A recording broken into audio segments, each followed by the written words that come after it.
What is up, guys? Welcome back to Truth and Transparency. Good morning. I was just going over my battery temperature exhibits here.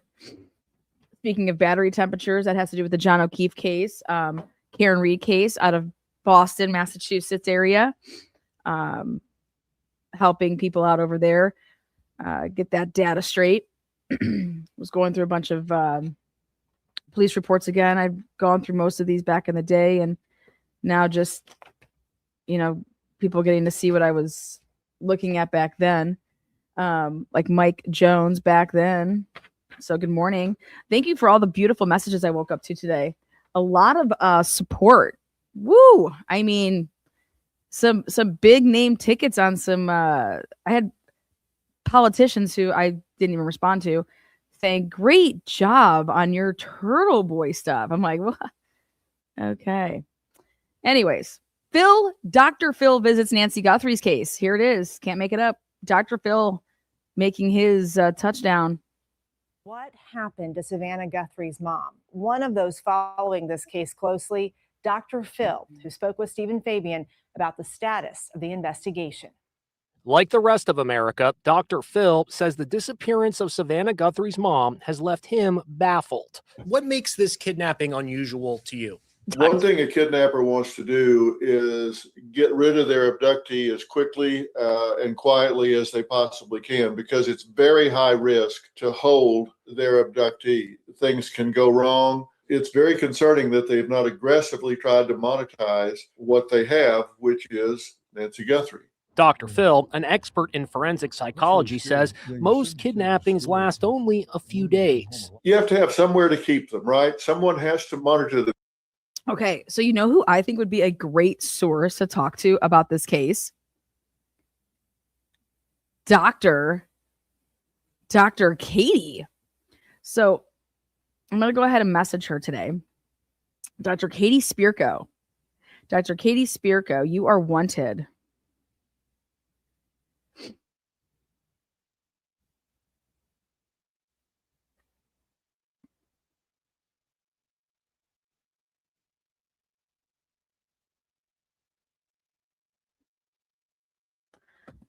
I said, you know what? Why don't I just hit up my girl, Dr. Katie Spirko, when I heard this word right here, this terminology.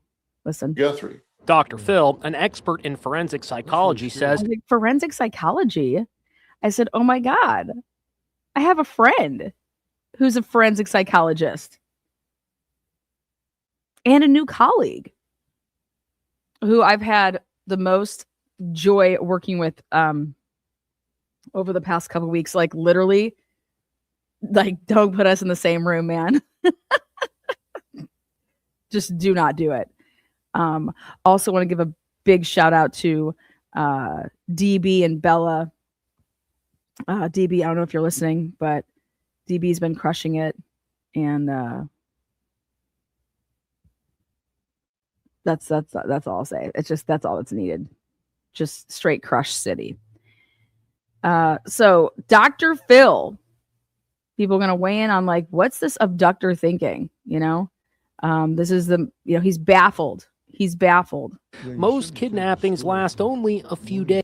Oh, by the way, JLR had a hot date last night, or at least that's what I'm envisioning. JLR is not live right now, you guys. JLR is always live by a certain point, okay, a certain time. He is not live this morning yet. And I really think that JLR maybe had a special moment. And if he did, this is how I feel about it. I can envision the movie White Man Can't Jump, and little Billy Hoyle, aka little Jonathan Lee Riches, jumping up out of bed and being like, oh my God, I'm late. I gotta go. He's like, put on his like sneakers and just like hustling, bustling to get on over to Nancy's. You have to have somewhere to keep them, right? Someone has to monitor them the entire time. He's live now? They have to be fed. And if they have medical needs, that has to be attended to, because they're of little or no value if they are deceased. As these weeks go by, there are a lot of theories out there. One is, could this be some sort of revenge plot? on Savannah Guthrie. That would surprise me if that was the case. But those of us that are in the media, we're always subject to that. When I watched that ring camera footage, my gut reaction was, oh, wow, we're not dealing with a professional here. I just don't think they're very good at what they do. There were identifiable wardrobe items, the backpack, the holster, all of these things. Professionals don't do that. They're very careful. They detect where cameras are ahead of time. Dr. Phil is covering the case on his true crime podcast, The Real Story. Somebody has the information to solve this crime with one phone call. To whoever has her. What did you take away from Savannah's most recent video? It is never too late to do the right thing. I think Savannah Guthrie has done about as perfect a job in managing this situation from day one as you possibly could do. She has been non-threatening. She hasn't been intimidating. She wants her mother back.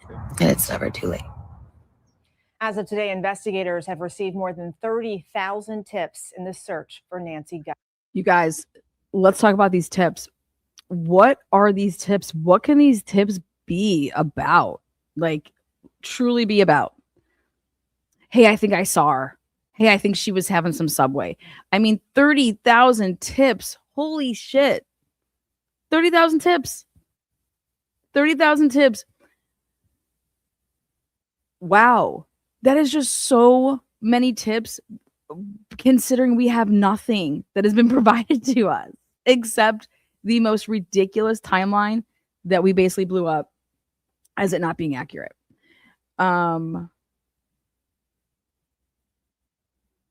Boom.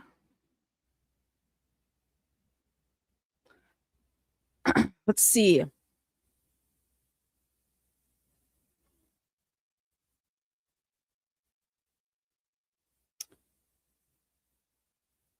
All right.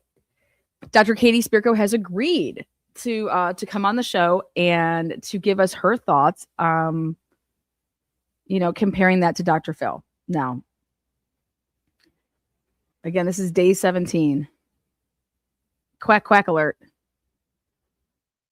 Quack, quack alert. It is a ridiculous amount of tips considering there's no other signings, etc.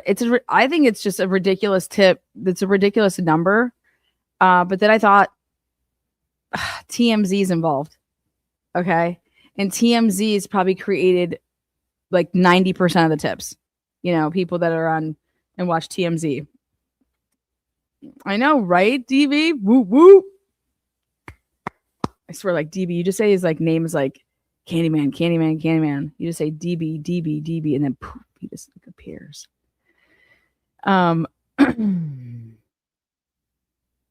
So Tranquility says, I submitted a tip to the FBI because of something I witnessed, but told them I assumed it was a long shot.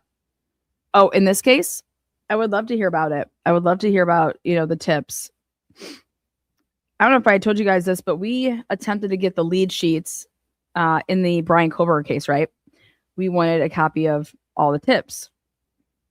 Because I thought this would be a great segment for the show, is to go in order and read these tips out loud to everybody, just so you can kind of get a feel for during a real-time investigation what the hell people were sending in.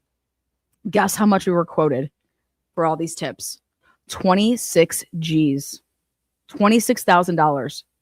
I said, are you fucking kidding me? I mean, I want to fly to Idaho, literally give them these external hard drives and just say, here, how can you not just like, it should be a clicks of some of these files and just move them over, And it's like, no, we have to go through stuff and redact things. And I'm like, what? Redact what? You're not going to redact the tip itself, right? I mean, I'm sorry, but so it was like all this money about these redactions. And then they said, probably the best way to go about it is what if you gave us like dates, or like if you were to type in like trigger words, like what are you looking for? And I'm like, I'm just looking for to explain this process, like to learn from it, to help other people learn from it, to help show people like, hey, why are you calling in this tip because you hate your ex-husband? and that you think that he killed people because you're going through a divorce, and he said like fuck shit damn whore to you. Okay. Like that type of stuff. But $26,000 for all the tips in the Idaho 4 case. I was like, and do you need that in 10s and 20s? How would you like me to get that to you? Well, you're going to have to pay a deposit, so we're going to need half up front, so it's about 13 G's. Okay. Well, let me just go crowdsource for that. You know? So we're going about it. And let me tell you what else I did. I said, I only want the tips before the car, before they ever said that we're looking for this white Elantra, because that's when the tip line just got flooded. Okay. And that's what the 26 G's was for. The 26 G's did not include anything to do with the fucking car. Everything after December 7th. I said, get out of here. $26,000 for tips from November 13th to December 6th. $26,000. That's how much it would cost for somebody to go through and redact these. And then I was asking about the redaction process. You know, I don't care if you redact the name of the person that called it in, okay? But nothing of the body of that tip should be redacted. All right? And I think the only redaction should be is the initials should stay and the email address. Like it just, if you're going to redact the entire tip or say things or just like cut out certain words, I'm not going to play Mad Gab over here. All right.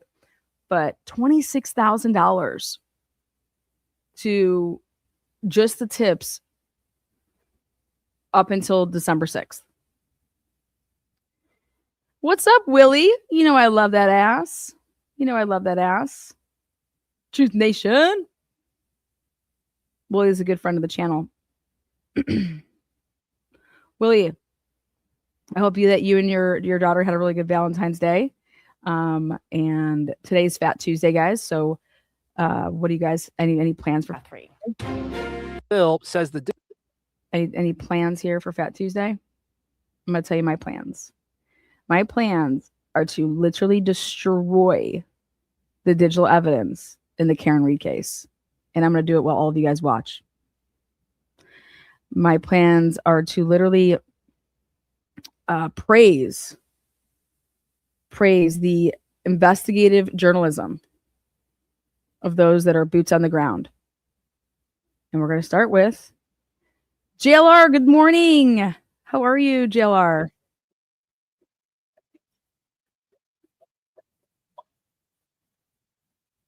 There it is. You're a good egg getting those yellow roses. Well done.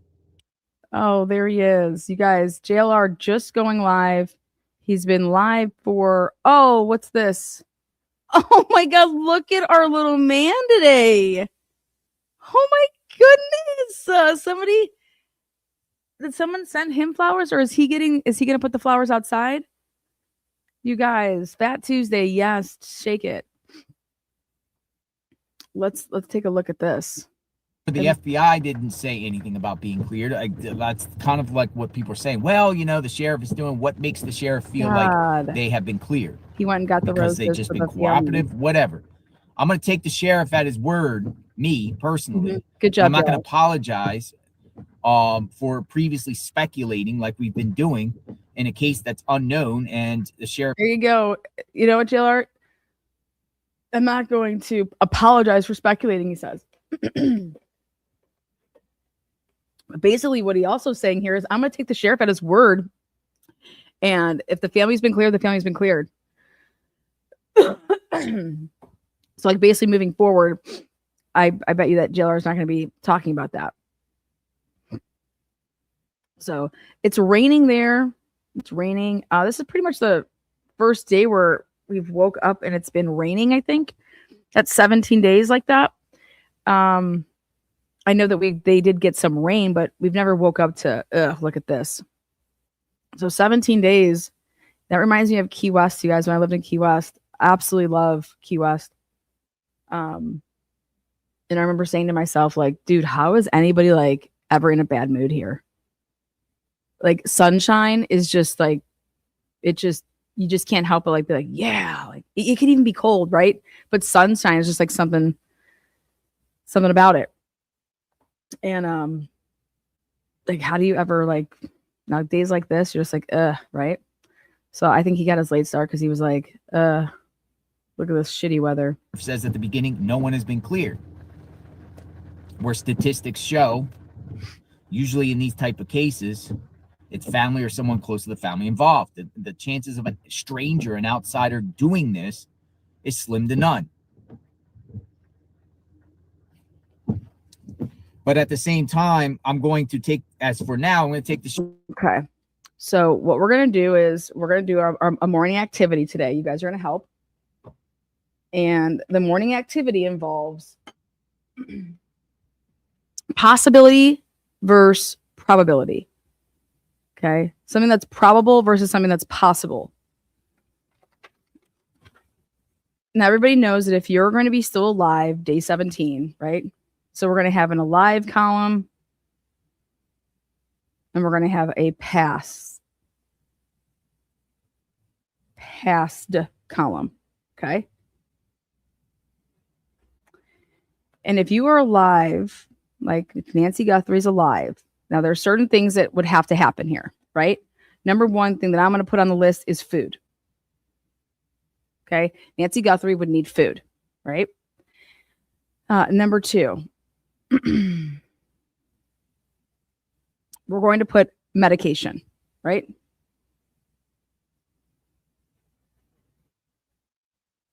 Food/water, guys. Okay. Food/water. And obviously, if you're past, you don't need those things. So you just have little dashes in the next column. Okay. What's number 3? If Nancy Guthrie is alive. Okay. What's number 3? Now, over here in the past column, if you're past, obviously, then that means you have a body, right? So I'm not trying to be like morbid, but you have a dead body. Okay. The killer or killers, the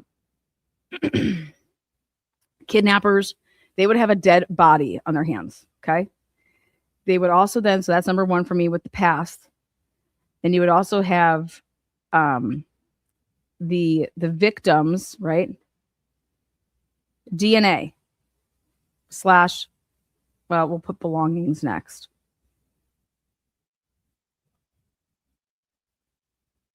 Okay. Yes, in the alive column, somewhere to take her, right? So we'll put place / shelter. And that's going to hold true for being past. You're going to have a place for body / remains. Okay, ready? Now this is going to be, now we're going to get into some stuff. And if you don't want to hear this talk, but if we're going to go down a path, I'm going to try to get JLR to go do a couple things. Now, we're going to go down to the past over here column. We've covered true crime here for a long time. And in a hard case that I had to cover, I didn't have to cover. I chose to cover it. I usually don't cover cases like this, but it was the Adam Montgomery trial, Little Harmony Montgomery. Okay. And that man went to like a Home Depot, a Lowe's, and purchased stuff that was used at his trial, stuff like lime. Okay.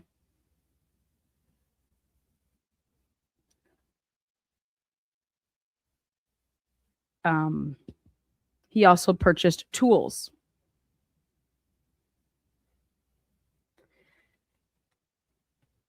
So I'm curious if the FBI, I'm sure they have, right? You're going to be monitoring if somebody went to like a Home Depot, because this is what they did. But it required Kayla. It was after Kayla, his wife, fiance, whatever she was, talking to the police and saying certain things that they did, and then the police trying to corroborate that. And how they were able to do this is the days, they compared the days that they were staying in like the shelter, the women's shelter or the family shelter. They compared those dates. So then they went, and because she's like, yeah, we went to the Home Depot, you know, whatever the heck she said. And they went and they got receipts, all the receipts. Okay. All the receipts that were from that day. And they went through every single cash transaction. Okay.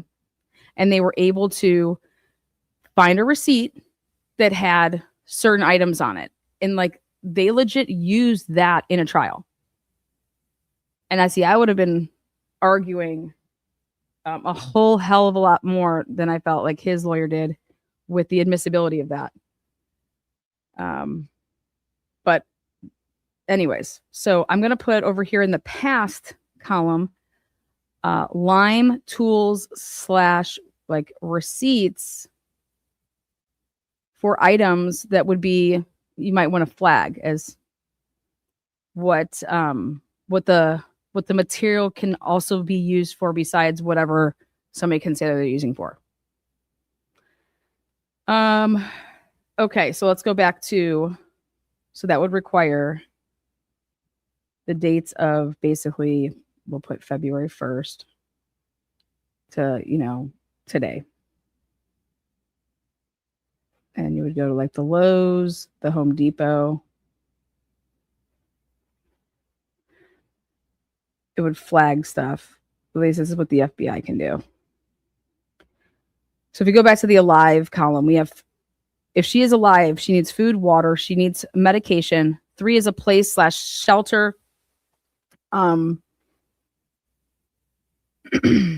you think that, what else do you think that you'd be providing somebody? A person, right? Somebody has to watch her 24/7. That's what I would go with next, is a person / watcher, right? 24/7 monitoring. And if you don't have a person or a physical person to watch, the next thing we're going to put is like a surveillance camera system.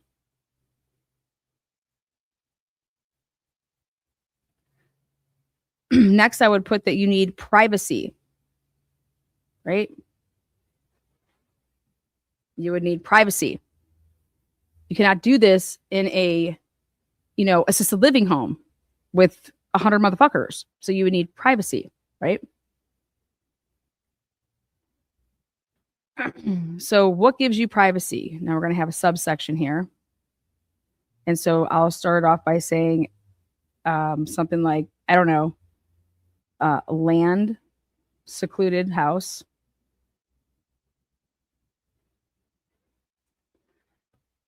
What's up, Firecracker? What's up, Black Cat?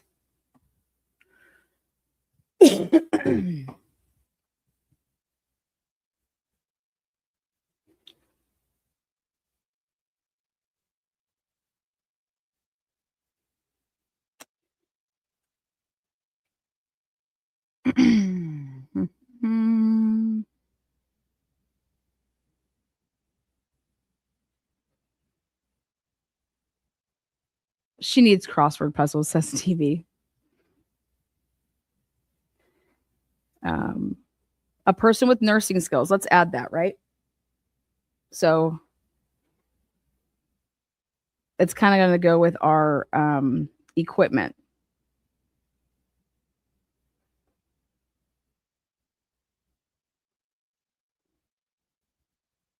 She needs a bathroom.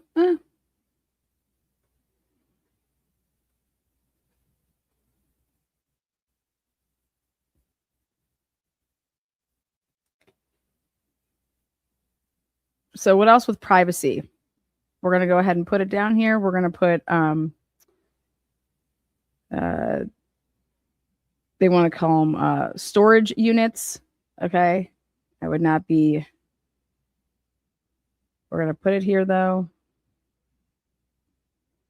And it would be the climate control.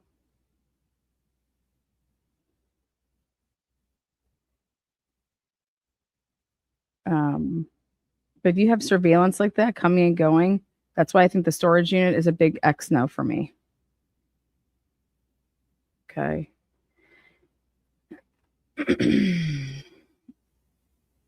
I think that you need transportation if you're going to make a run for it, right?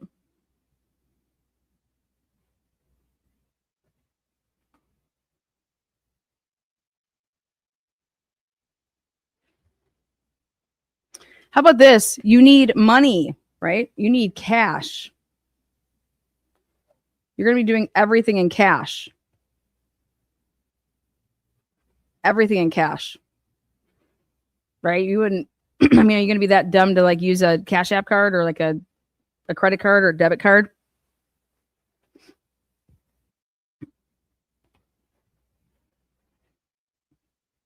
What else? Hey, Lana. Please do your Wednesday live around this time so I can go live with you. You got it. You got it.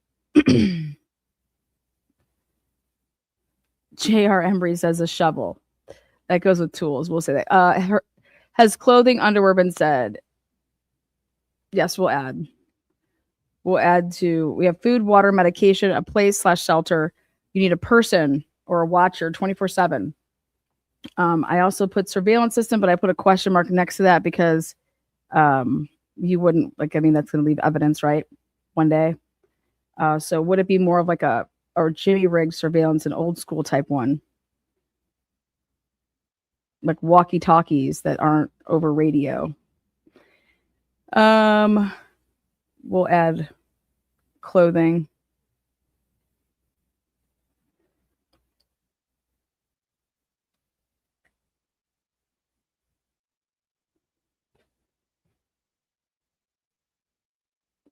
Now, I was going to say a basement. I was going to say a basement. What about keeping somebody like drugged up? Okay, keeping somebody drugged up.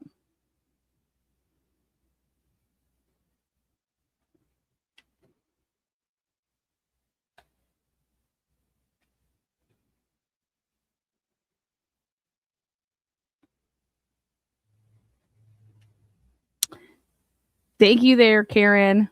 10 people turned green because of Karen. We've heard nothing on the pacemaker. Okay, we've heard nothing on that since this whole sniffer of this pacemaker, right? Okay, so what else would you have to do in order to keep your your person that you kidnapped alive? And what are you keeping them alive for at this point? What are you keeping them alive at this point for? If there isn't money involved, if there isn't, is it because you're just, I can't, have you guys ever seen Breaking Bad? Like, you kill the guy. I'm not killing, you kill him. Let's rock, paper, scissors to see who has to kill the guy downstairs. I'm not killing this person. You kill him.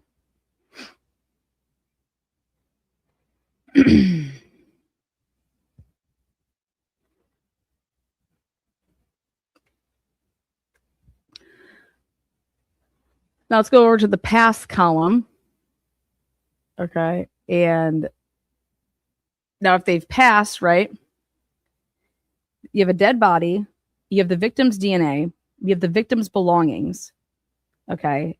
You have, like I said, if you have this dead body, or eventually you could potentially have, human remains here, but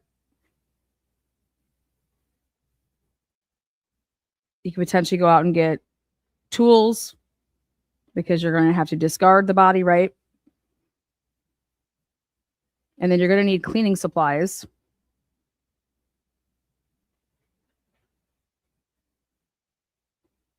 Car cleaning supplies.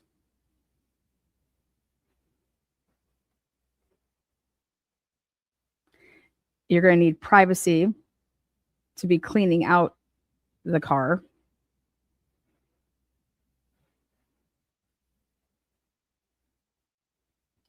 You're going to try to degrade the DNA as much as possible. Okay. And then I started thinking about when JLR, I'm just trying to think outside the box because I think that this person was thinking outside the box. That's all I'll say. When JLR went and did his little roaming around and you saw like the little homeless areas, I guess you could say, underneath like the bridge and stuff. Are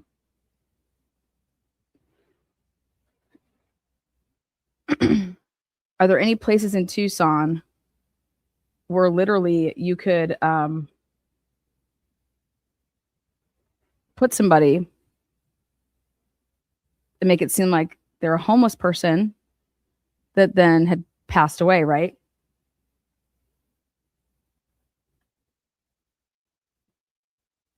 Because when JLR was talking about the smell, I said, that's what tricked me.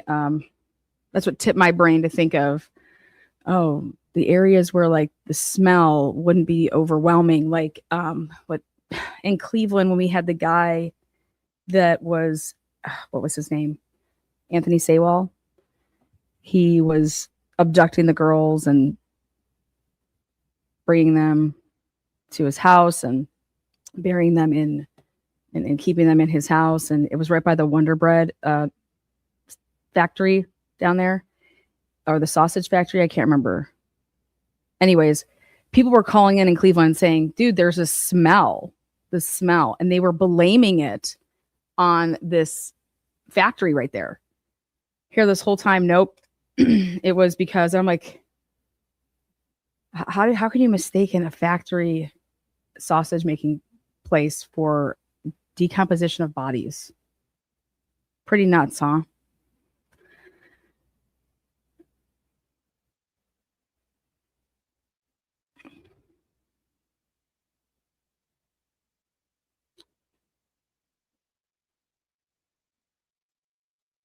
I would think that if they went to Mexico, guys, that would have had to happen right away.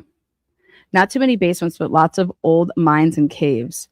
I was just going to ask that about Arizona. What type of places around there have basements? It's not a big thing there.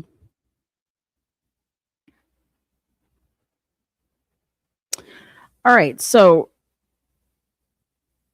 there would come a point here that if Nancy Guthrie had passed, right, the kidnappers would still have to do stuff in order for them to think like, I need to get still away with this. Then you're still going to have to discard, Nancy. How are you doing all of this? Okay, how are you doing all of this? And if Nancy's not alive, you guys, this means that this would have been like something that's happening or has already happened. And with it being day 17, what would you really be keeping Nancy around for?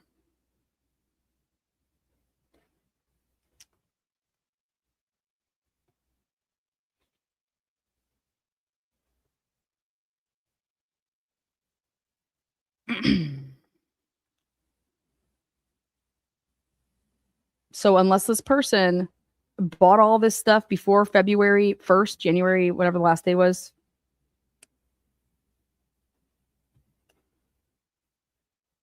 they also have a place in mind that they would go. I mean, I don't know.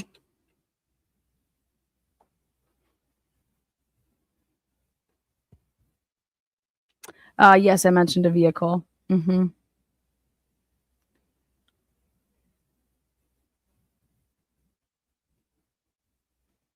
So, just your guys' thoughts with like, if the plan was never certain things, then you have to implement a new plan or add to it. And so, and I'm thinking that, okay, if she's alive, you've had her way longer than you were ever intending to have her, right? And so what would be things that could potentially be out of the norm?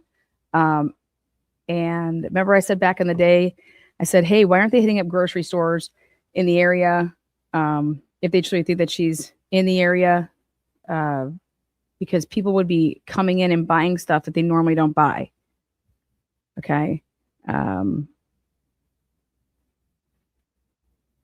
Like if you see a guy who's always like buying single guy type shit, and now he's like buying for like 2, you know? But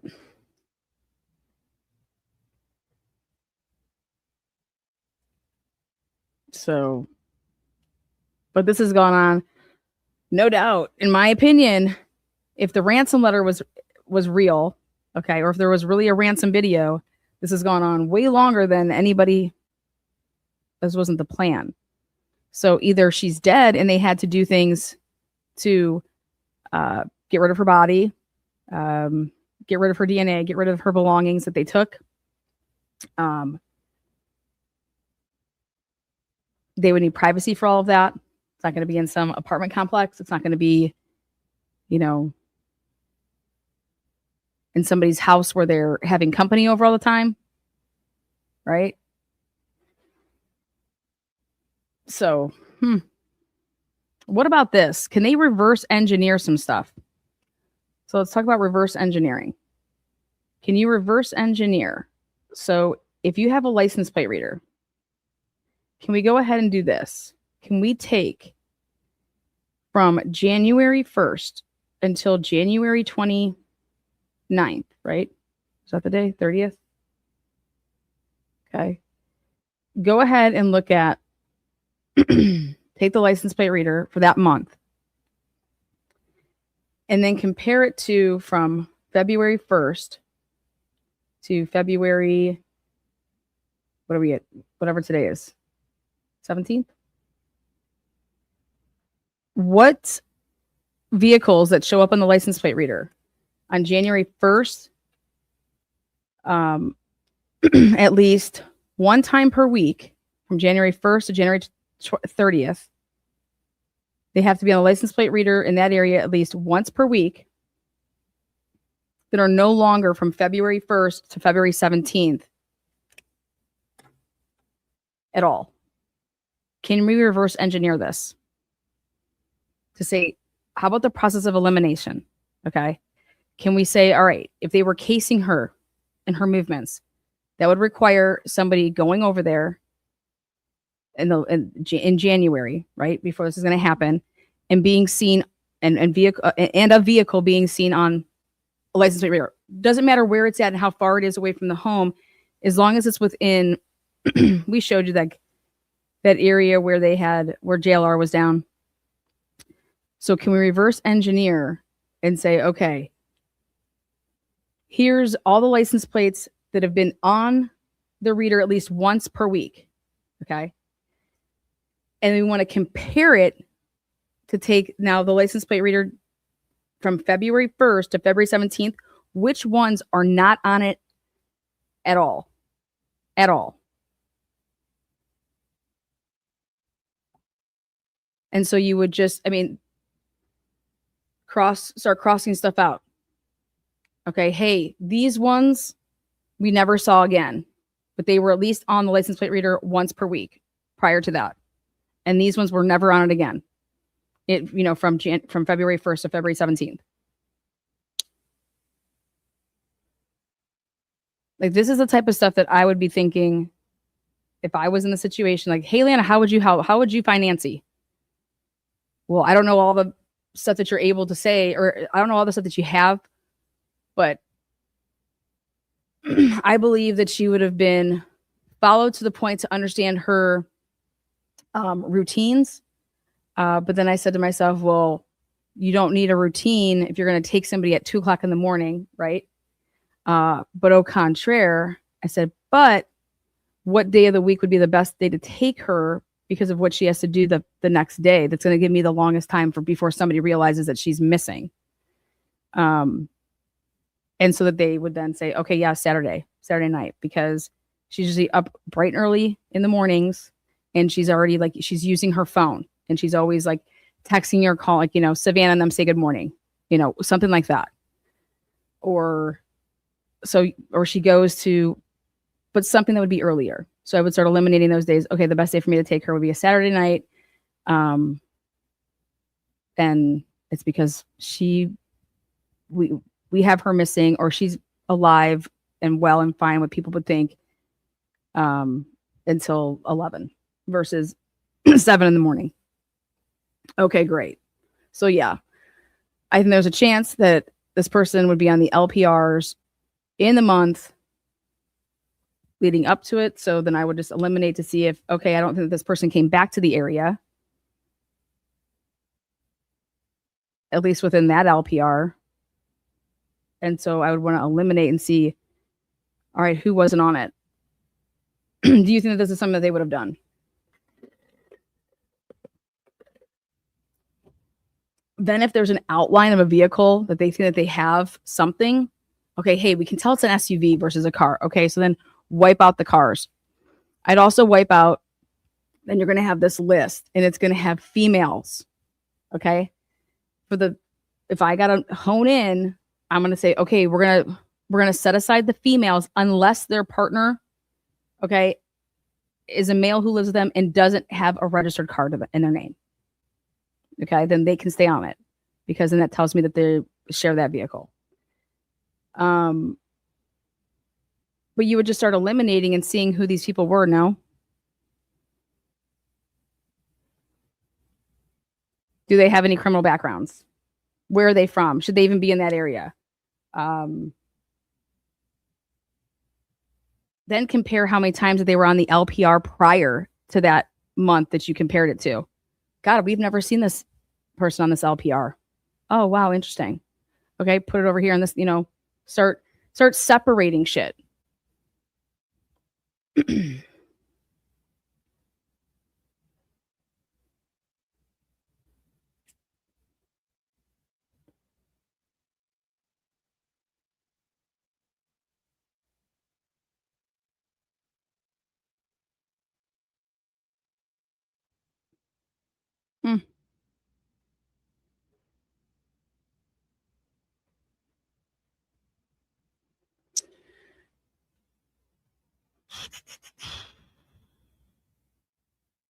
Green Girl says, Lana, you're getting me through a desk job.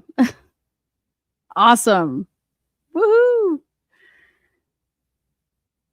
She is most likely on blood thinners, high priced and no generics. Have to get a different script to be cheaper. It's $900. Interesting.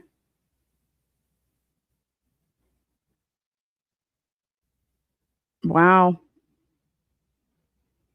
Murky's like, hey, if she's on blood thinners, she's probably on that good shit, right?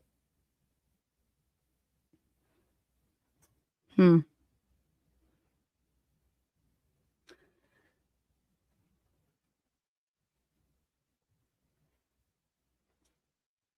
it'll all go back to, where is Nancy? If you put in the column that Nancy's dead, all of these things would still have to happen. These people would still have a dead body on their hands. They'd have the victim's DNA all over the place. Like, it'd be in their car. Okay. It'd be in then wherever they're taking her. They'd have the victim's belongings here, Nancy's.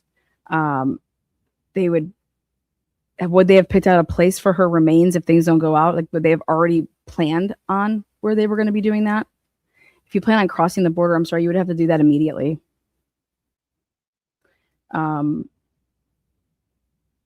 Cleaning supplies, and then car cleaning supplies. Would you get your car detailed? You would need privacy to be doing this type of cleaning, right? Obviously, a vehicle.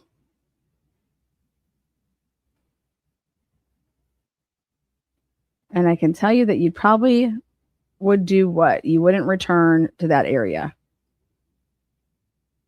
Or would they have thought, hey, we need to keep everything the same afterwards. We need to keep that car on LPR readers. We need to, that's why it's like, would you work in tandem here to people that, hey, you need to keep doing everything that you were doing the week and month prior to her disappearance? That vehicle and everything that you were doing, you have to stay on that schedule the month after. And for people to say that this wasn't a sophisticated, planned out ordeal, they're absolutely wrong. And you can help eliminate things if people are honest about what was going on in people's lives. because it'd be like, well, who had the motive to do this? What was the motive to take Nancy? And people want to say like Savannah's husband, right? Well, why not take Savannah? Why not take Savannah's husband? Why her mom? And I'm gonna tell you right now, the number one reason that I believe that her mom was taken is because look at the area. The area. This was the best place to do this for the least obstacles to overcome with surveillance of, Big Brother over here. But without a motive as to why this occurred, it could be anybody that would have taken Nancy. Because money, yeah, you could say, oh, money. Okay. Well, everybody in America, in my opinion, could use $6 million. Okay. You're going to have to be more specific than that. Okay. So I think that her maybe being an 84-year-old wasn't the easiest, but I think for sure, without a doubt, where she lived, her accessibility was the easiest.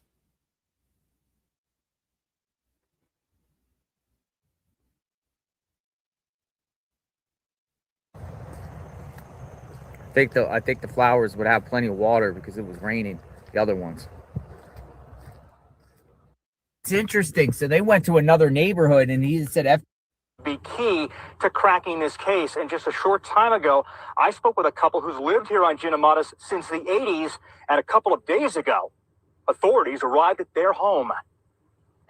Rob Boone was home on Friday when he got a knock at the door. We had a visit by...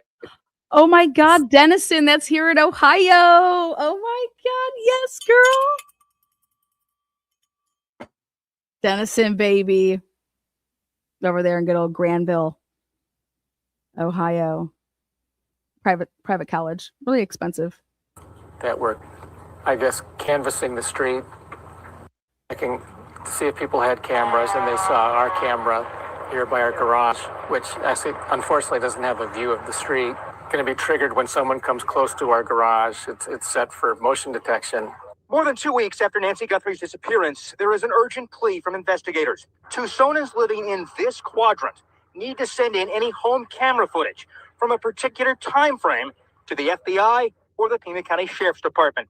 That quadrant is this: from Nancy's home to Ina, west to La Cholla, from her home south to River, and west to Roller Coaster Road. Any video captured on a home system on January 11th from 10 p.m. to 1 a.m. or between January 11th. See, that falls within my little January 1st to January 30th. So January 11th, 10 p.m. to 1 a.m.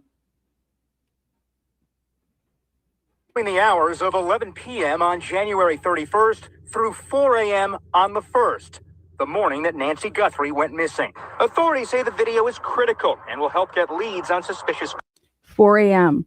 Listen to that. on January 31st through 4 a.m. on the 1st, the morning that Nancy Guthrie went missing. Authorities say the video is critical and will help get leads on suspicious cars in an area where there's not a lot of light. And they asked if we had seen anything unusual. And we have delivery trucks all day long, so there's always some new vehicle passing by. Okay, so think about that. Ready? If there's always delivery trucks, you're going to try to mask yourself as a delivery truck, but that's going to bring way more attention to the type of vehicle, like to be caught on a Ring camera, than if you're like a little vehicle. Do those people get door dashes up in that area? Do those people get, Jeez.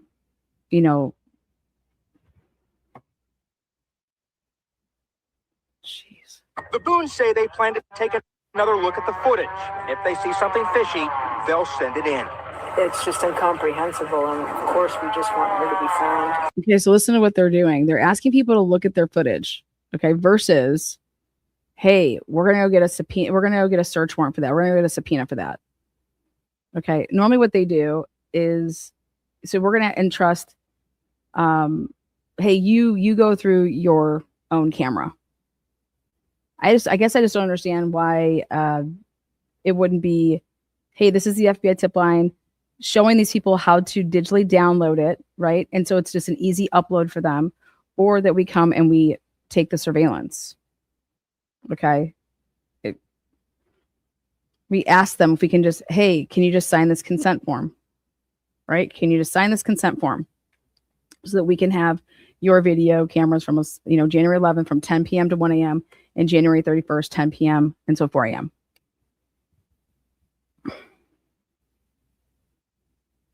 How many agents, not agencies, but how many agents do you think are on this case? It's just so sad, and we all just feel like everyone says that she's our mom too, and it's just over. In the meantime, a neighborhood action team has formed in this community. They are working to cross-reference any camera footage they have at the timelines we just mentioned and send anything unusual. There you go. Boom. I love to hear that. They've created an action team with the neighbors. There's an action team. Well, they need a good leader. Action team with basically the HOA, let's just say, hey, let's all have a meeting here. If y'all live in this area, bring your camera footage. You know what you need to create, right? You would need to create a big old map and then have little dots that signify each color. And it's like, okay, when do you see that vehicle? Boom, plot it. And then that means that vehicle is seen at that time. It should be then able to be seen on your camera at, just a few seconds later. Do you have it? No, I don't. Or a minute later. Do you have it? No, I don't. Well, that means that car then turned off potentially between that point and this point. But that would require, it actually would give a lot of these people that are retired something to do. But you'd have to get in a big room and everybody would have to show up and you'd have to plot on a map to do that. That's how you would do that. And everybody would be passing off whatever your camera footage sees, you'd want to ask, hey, do you see that then coming up, next? Will they find to the FBI and PCSD? And we know time is of the essence here because some home surveillance systems will delete or rewrite themselves soon. But if you save it, it will not. If you preserve it, it will not. Okay? Save, download, boom, done. Please send your camera footage in. And then tonight in the foothills. I'm Eric. I struggle with this. The FBI can send in preservation stuff with the cloud. So if I just know your name, your account, I'm putting in a preservation order in. So I think when the FBI was going around the days that they were knocking on the doors, I would like to know if they were getting permission. I would like to know if they were already making a list to say the address and what they had, and then they were then putting in for those preservation orders. Bank News 4. That's interesting. So they went to another neighborhood and he said FBI was at their home. Let me try to get the address there and see. Let me just go back and see what he said. Let's look. Where am I? Door to door in this area about First and Rudisell asking for surveillance footage. What's right there? That's Nancy's home. Luke Daly lives right around here. He said investigators and a homeowner said they were asking why there. Maybe because they wanted to see the exit. You want to eliminate there's two ways into that guy's house. Luke Daly from the north, when they had all that raid going on, we were broadcasting right here. That's where we were broadcasting, but there's also another way out that you could go here. That's why you'd want the people's camera that they just asked for. You want to eliminate, if that could be, if you don't, hey, we don't see anything over here. Okay, so the car didn't travel this way. The car traveled that way. That's what they tried to do in the Kohlberger case, is they were saying, oh, since none of these cameras caught anything, that means the car didn't travel this way. And I'm like, first of all, no, that's not what that means. That's highly speculative because you'd have to go and ask these people about their cameras and how it's set up. So if you came to my house, if I lived there, right, and I told you, oh God, no, my Ring camera does not hit on any vehicles when they're driving on the street. You have to pull into my driveway and then get to this point right here, because that's how I have my Ring camera set up. that it will start after you're, let's say just 20 feet onto my driveway and approaching. So once you were to find that out, that would crush your, oh, look, it's not on this camera, so that means the car didn't travel this way. That's what they did in the Brian Culver case. And they did that for a reason, though, to be able to say that, because it fit their narrative about this vehicle. What it looks like in the Brian Culver case is that white vehicle not only originated in Moscow, it stayed in Moscow. That's what the footage actually shows. To get on first. Now, yesterday, we were at the corner up here under the bridge on First Avenue in Orange. And I say this because that guy lives there, Luke Daly. Okay, I thought that Nancy had a dog that may have passed away or no longer had after like the beginning, almost like at the start of the first of the year. If that's true, people have dog walkers. People have to take care of their dogs. You know what I mean? I would love, you know what? That's what we're going to do today. Fuck it. I'm just going to make calls.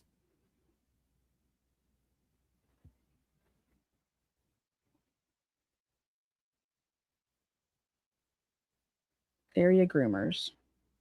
Also, you want to hit the dog walkers up that walk the area, because they're you guys, whenever you go on like your walk and it's always the same routine, without you like you don't even realize it, but like you're walking the same path and you're so used to seeing stuff that the moment that something isn't the same as it normally is, it'll stick out to you.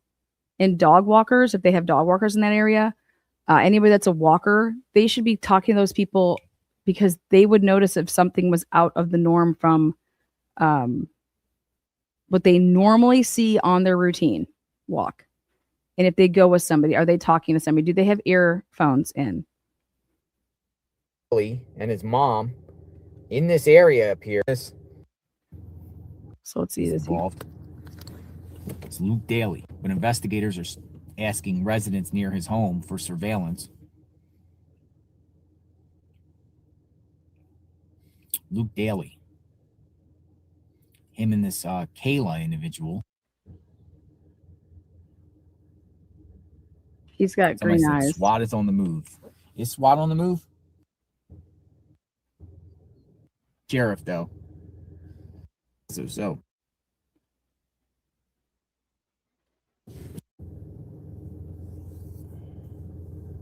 Look, that guy's got a backpack. Get him.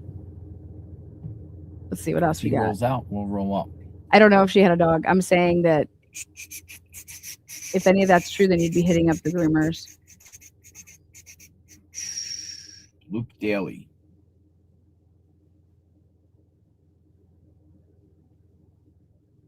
I can tell you everything about my neighbor. And I don't ever talk to her. Matt Finn posted, Sheriff Nanos tells a local news station that the Guthrie family was cleared in the first few days. What in the heck? Sheriff Nanos tells a local news station. Now, this is coming from Matt Finn now. He just tweeted this out. Now, what in the heck's going on? Sheriff Nanos tells a local news station that the Guthrie family was cleared in the first days. We talked to them. We took their phones. We took their computers. I mean, we did everything. We processed their vehicles. We processed their homes. They have been really victims. He told Cold.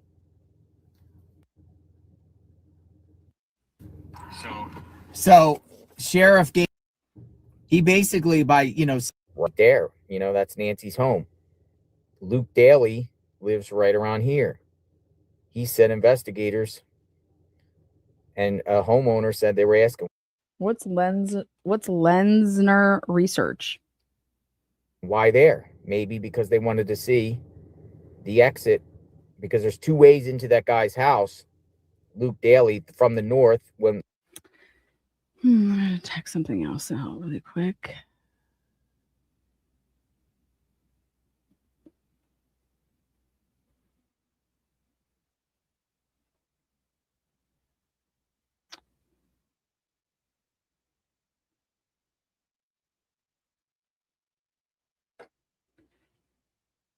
Court TV. Okay.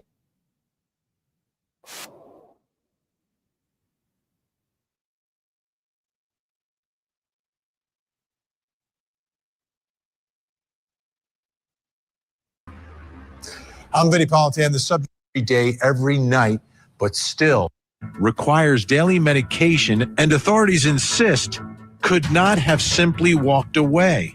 Blood confirmed to be hers was found on the front steps. Detectives are also examining possible ransom notes containing specific details about Nancy, and her did not have limited walked away. Blood confirmed to be. Okay, look at that. Just right there in front of that Ring camera.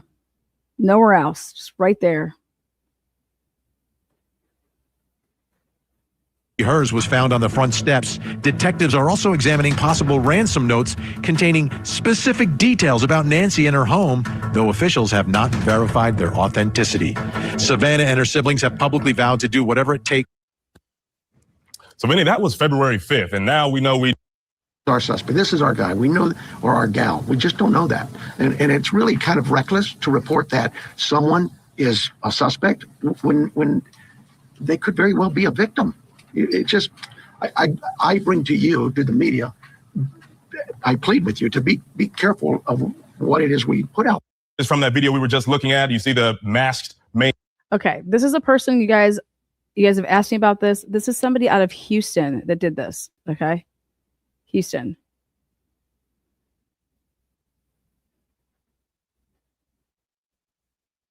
And I'm over here like, you cannot see all of this person's eyebrows, if any, because that looks like an extra like lip to the eye of the mask, in my opinion. Okay, but hey, this is what this person drew from literally these pictures.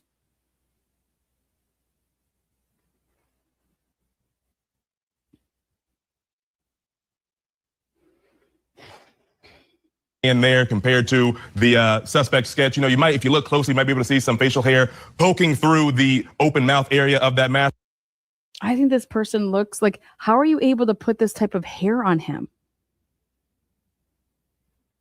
Why wouldn't you have like 4 or 5 pictures, one with hair, one without hair, one with spiky, messy hair, okay, and an older version and a younger version? But I'm over here just like, how crazy to put out this picture.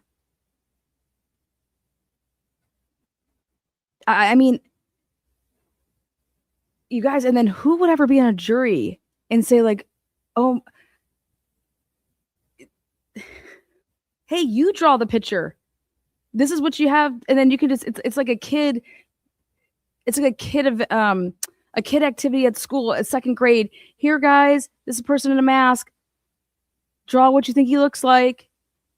And you guys, guess what? Every single one of those papers that you would be collecting from that 2nd grader, you'd give an A+ to. Way to use your imagination, Tommy. Great job, Susie. Because none of it would be wrong unless they drew a dog. Unless they try to tell you guys that was an animal.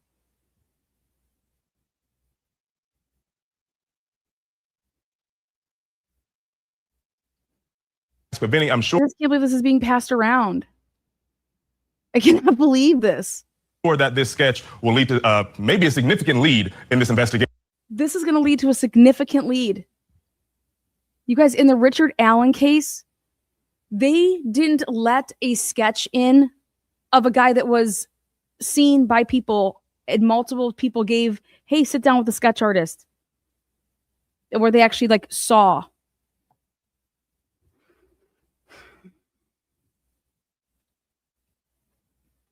Right now. Absolutely. It's very. And one was and they were 2 totally different people. One's a young 20-something, you know, and the other one looks like it could be the dad of the young person. Talking about the age gap, okay? Eye-opening. Everybody was talking. It brings us to the first question in our investigation, and it's all about the sketch. How did the artist come up with this depiction, right? Suspect is wearing a mask, but we've got this relatively detailed sketch of the suspect. Huge development here. So joining me to How help is this a huge development? This has nothing to do with shit. figure all of this out, renowned Houston crime sketch artist and retired Houston Police Department forensic artist, the one who drew the sketch, Lois Gibson, is with us. Also joining us, private investigator Stanton is with the public. Okay, let's hear about it. How'd you Take do us that? through your process Yeah, of how, what methodology. you did, what you went through to get to this sketch of this suspect. For 43 years, I've had detectives bring me surveillance photos that were horrible or whatever problems, and I would try to enhance them or look at them, and they'd have a suspect photo, and they say, is the guy in the surveillance this guy in the suspect photo? And I have to be right, because if I was wrong, if they run a warrant, somebody could get killed. So I'm deadly serious about this work. Now, Did you just hear what she said? Off of what she drew, they were obtaining search warrants. Studio makeup artists can do anything. This is how they're getting like search warrants. Okay. Well, where can we go to school to do this? Like, if like my son is one fuck of a draw. Like, he's really, really good. what I could see on this mask, I can see the eyes. I can see the philtrum area. I can see the hair right here. And I'm assuming he doesn't do a Hitler shave job with just hair here. The mustache goes all the way around. Well, okay, the mustache does. What makes you get here? And then I assumed a lot of stuff. Okay. Okay, there you go. And then I assumed a lot of stuff. This would never be admissible in court, ever. Would be admissible in court. Okay. And then I assumed a lot of stuff. And then I guessed. Yes, guilty. I guessed. Guilty as charged. Okay, but what was scary for me, like, I love the fact that she's admitting all of this. But this is what was scary for me, is that prior to her retiring, doing this for 40 years, everything else is off of guesswork. I want to know every case she's ever been a part of. Because if this is how people were brought up on charges, wherever she's from and whatever agency she was helping, I mean, this is really, really reckless. Is charged. I guessed at everything that's covered by the face mask, but this is desperate. I've worked kidnappings for 43 years, and I've got 8 people back that were kidnapped to their loved ones. And so what happened is I've been with loved ones of kidnapped people, and the torture is insane. If your loved one is kidnapped, I've been in the room with them, and it would make you scream and cry. And I know the Guthrie's love the Guthrie. Then I would have suggested to give this to the FBI. Guthrie's are we're all feeling that way, but it doesn't excuse the fact that this is all guesswork. going through insane torture more than if somebody's dead. If they're dead, you can have a funeral, but you don't know if your mom is being killed right now. Where is she? Where is she? And so I couldn't help myself. At first they arrested somebody and they let him go. It wasn't him. I told myself, don't do it. Don't do it. You're going to have too much guessing. Everybody's going to ridicule you. But I couldn't help it. As soon as I cleared off this other case I was working, I went up to the easel. I thought she was retired. She's not retired. And I just drew it. And I got the eyes, and that's not the eyebrows on the openings of the mask.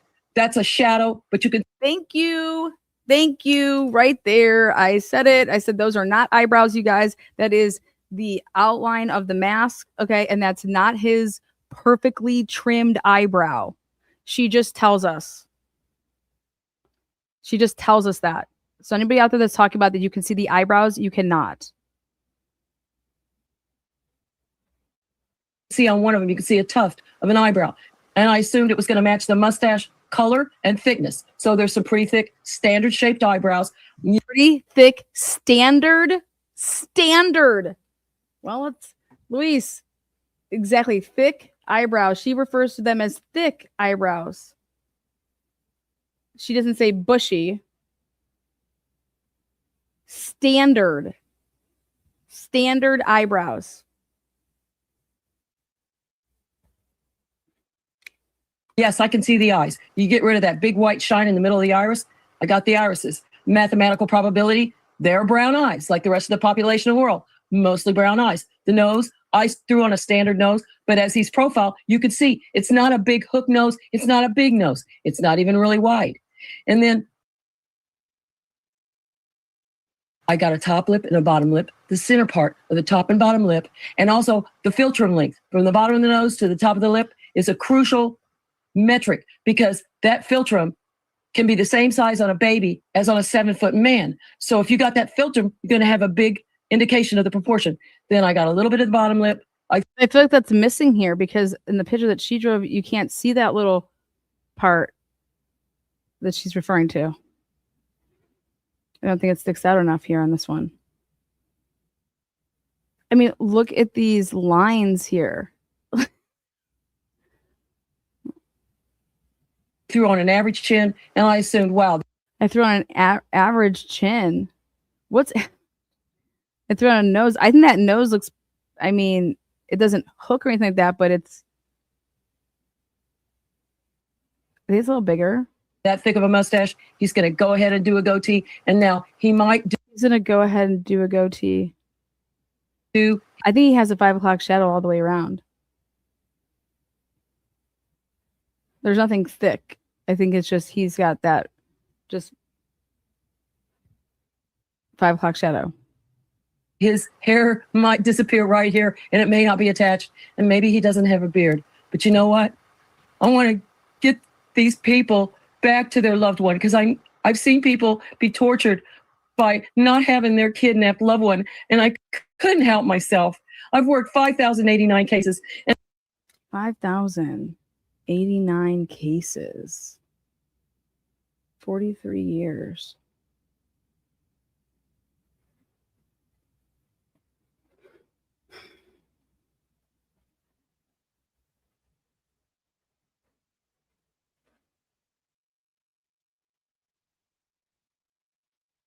Well, easy math. Let's just do 40 years and do 5,000 cases. And the thought that I could help, I was going to take the risk that I'd be wrong. Okay, I might be wrong. I'll take the risk. It's okay. And so I went up to the easel, and if you're real upset and you're real emotional, which I am, the drawing goes fast. So there's my shot. There's my shot for justice. There's my shot to get their mommy back. Yeah. Bill Stanton, from your perspective investigating, obviously you've got the video, you've got the height, you've got the build. You can see pieces of the face. And Lois, through her experience, has drawn what she believes may resemble what is beneath that mask. What are your thoughts tonight about what is going to be crucial here in being able to identify this man?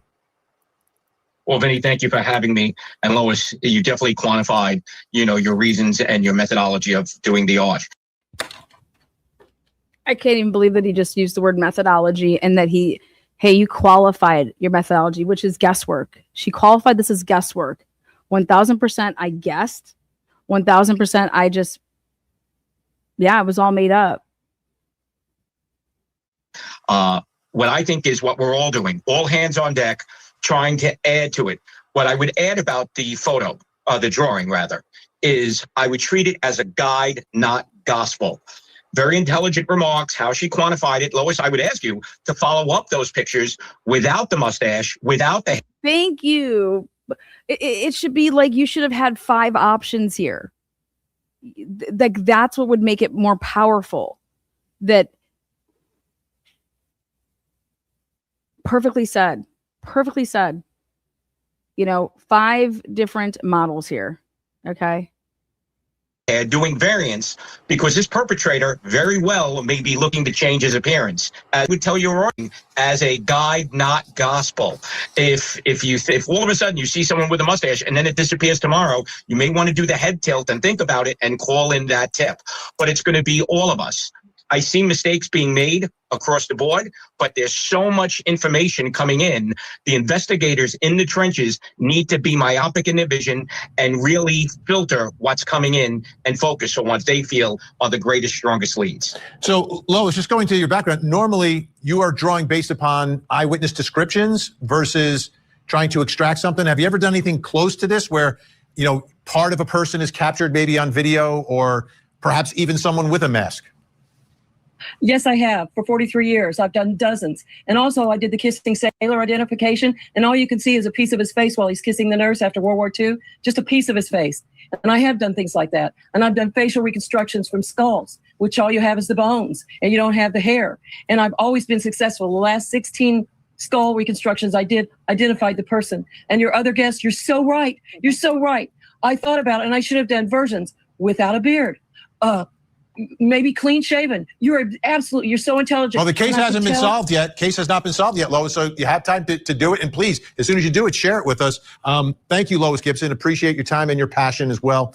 Bill Stanton's going to stick around later in the show. Coming up next, was Nancy Guthrie alive when she was removed from her house? We will not rest.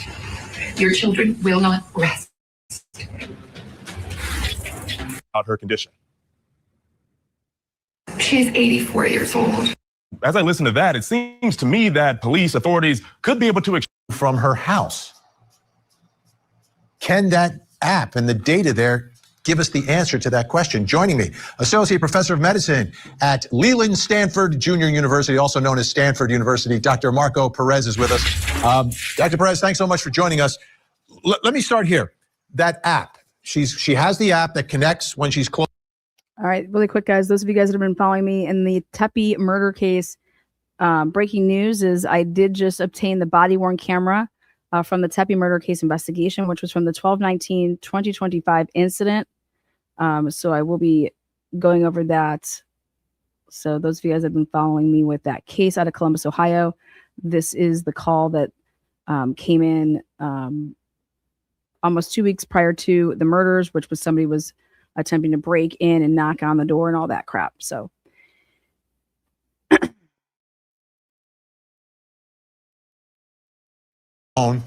2:28 is when the data, I guess, stops recording. What will that data tell us? Will that data tell us if she is alive or not when at the moment that it disconnects? I mean, it's really good to be here with you and to do what I can to help in this such a challenging case.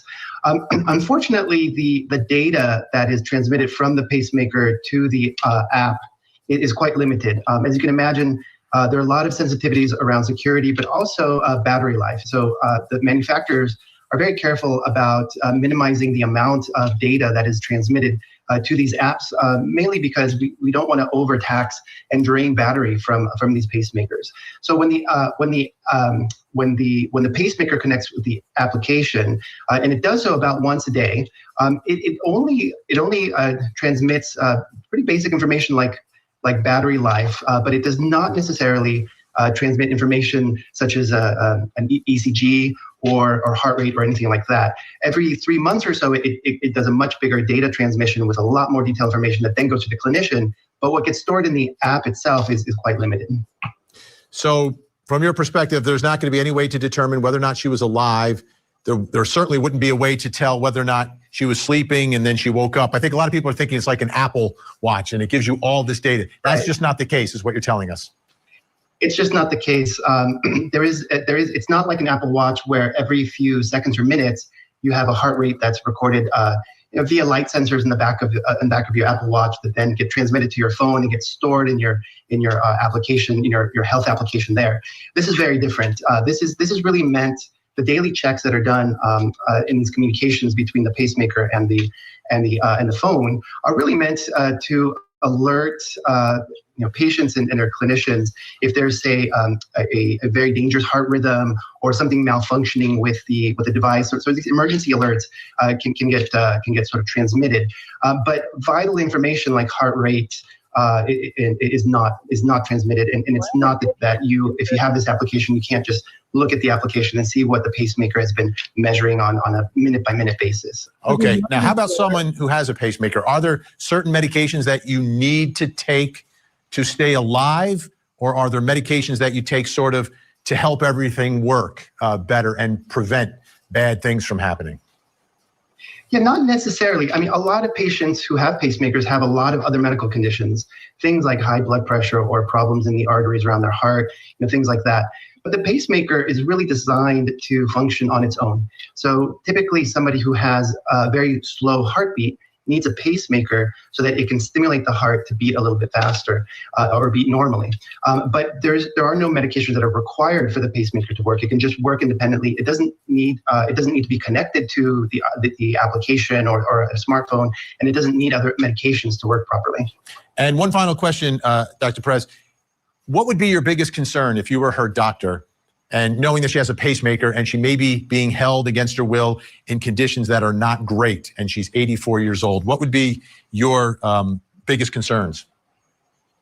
Well, certainly if there was some kind of pacemaker malfunction, if she relied very, very heavily on the stimulating activity of the pacemaker and the pacemaker stopped functioning well, then we wouldn't be able to get any alerts or information like that to let the patient know that there's something wrong. And certainly if there are other cardiovascular medications that she needs, not necessarily for the function of the pacemaker, but that may be related to her heart in other ways. I mean, that I would be most concerned about that. All right, Dr. Marco Perez, Associate Professor of Medicine, Stanford University. I've been away from the farm for a long time, but I've got to get back out there. And if I do, I'm going to come by and see Dr. Perez. Thanks so much. Yeah, knock on our door. Beat Cal. Great to see you. Beat Cal. All right, still to come. Is there enough evidence to solve this case right now? No.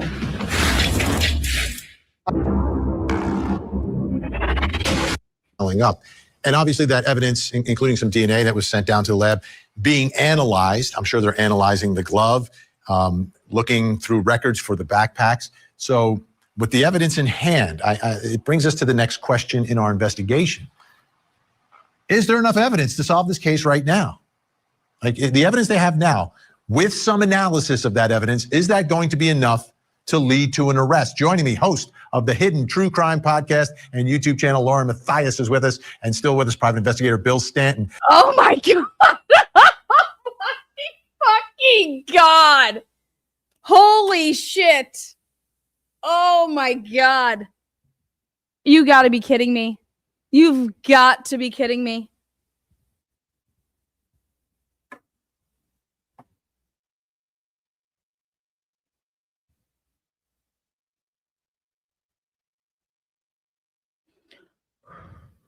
Bill, I'll begin with you. What are your thoughts here? Do they just need to analyze the evidence they have and follow up on the evidence they have, or do you think they need to find more evidence to solve this case? Well, first thing, we only know what we're told and what we've seen that's in the public ether. I got to believe there's a certain percentage that we're not knowing. Now, to answer your question, I absolutely believe there's enough information out there and your viewers all over this country that may have a link to add to the evidence already gathered. So I do believe there's enough intel. Now, there's the case and there's the management of the case and the synergy, meaning the FBI needs to play nice with the sheriff's office, vice versa. I think the citizens of Tucson and the press, we all need to focus to catch this perpetrator and bring Mrs. Guthrie home alive. Lauren Mathias, you have covered many of these ongoing investigations, and you've seen in the past what it takes to finally lead to an arrest. Sometimes it takes a lot of years, like in Delphi. Other cases, it takes months, like in Idaho 4. What are your thoughts now based upon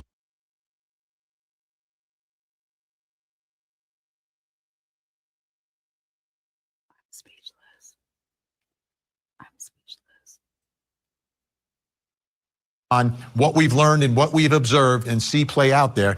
Do you think they have what they're going to need here to get to an arrest?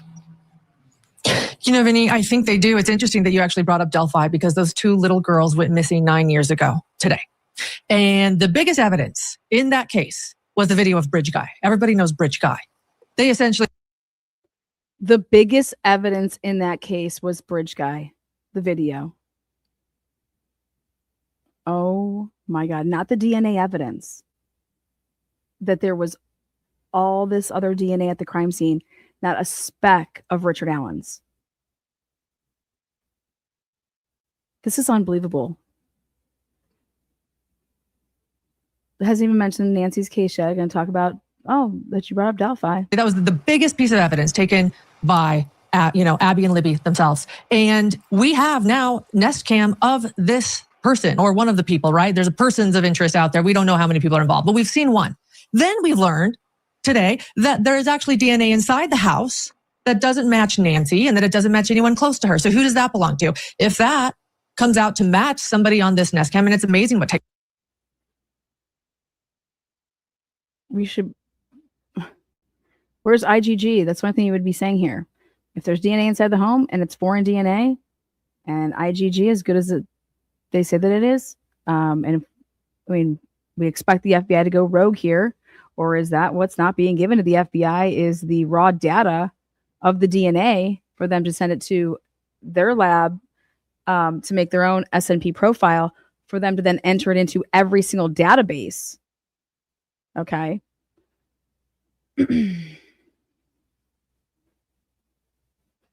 Technology can do these days. I think we have a pretty solid grouping of evidence to help solve this case. And then again, as it was just pointed out, there is so much that we don't know too, right? So much that we don't know. But between those two things, simply things that we've now heard that the public knows, I think we have a really good solid lead. And DNA and somebody on camera is actually, I think, a lot more than a lot of cases have. Yeah, it really is. And great work in being able to retrieve that video. Bill Stanton, let me ask you a question. If the person on that porch left DNA in the house and they analyze it, we know that DNA, you guys, is only as good as if you can, hey, yep, we have this foreign DNA. Do you know how many cases that are cold there's DNA there? You know how many cases they have a suspect on camera and DNA? You know how many cases aren't solved? We got this DNA. We have this person that's walking. Look at, we see this. Look at, they're walking, they're leaving. You need to be able to assign the DNA. And so I question as to, okay, well, investigative genetic genealogy, it was used immediately in the Kohlberger case. In this case, they basically went to investigative genetic genealogy when they sent it to Florida. So that would be 17 days. 17 days. And we'll just, easy math, we'll just say 15. Okay. When did they, where would they be at based on the Kohlberger timeline? people with criminal records will often have their DNA in the database. From observing the way this person was acting on that porch, do you think there's a chance this is some sort of a career criminal with a rap sheet whose DNA? You guys do know that this DNA is not in CODIS, right? There's no hit in CODIS. If this foreign DNA that was inside the Guthrie home, okay, that would meet the qualifications to get into the CODIS database because it's actually physically there at the crime scene, right? It's not on some glove, it's 2 miles away. So that would have been uploaded to CODIS, the DNA that was inside that home, because it would meet the qualifications to be able to go into the CODIS database and to be able to then be checked against, not only it would go in that area first, and then it goes national. Takes a little bit of time, but that's telling me that there's not a hit. Okay, there's not a hit.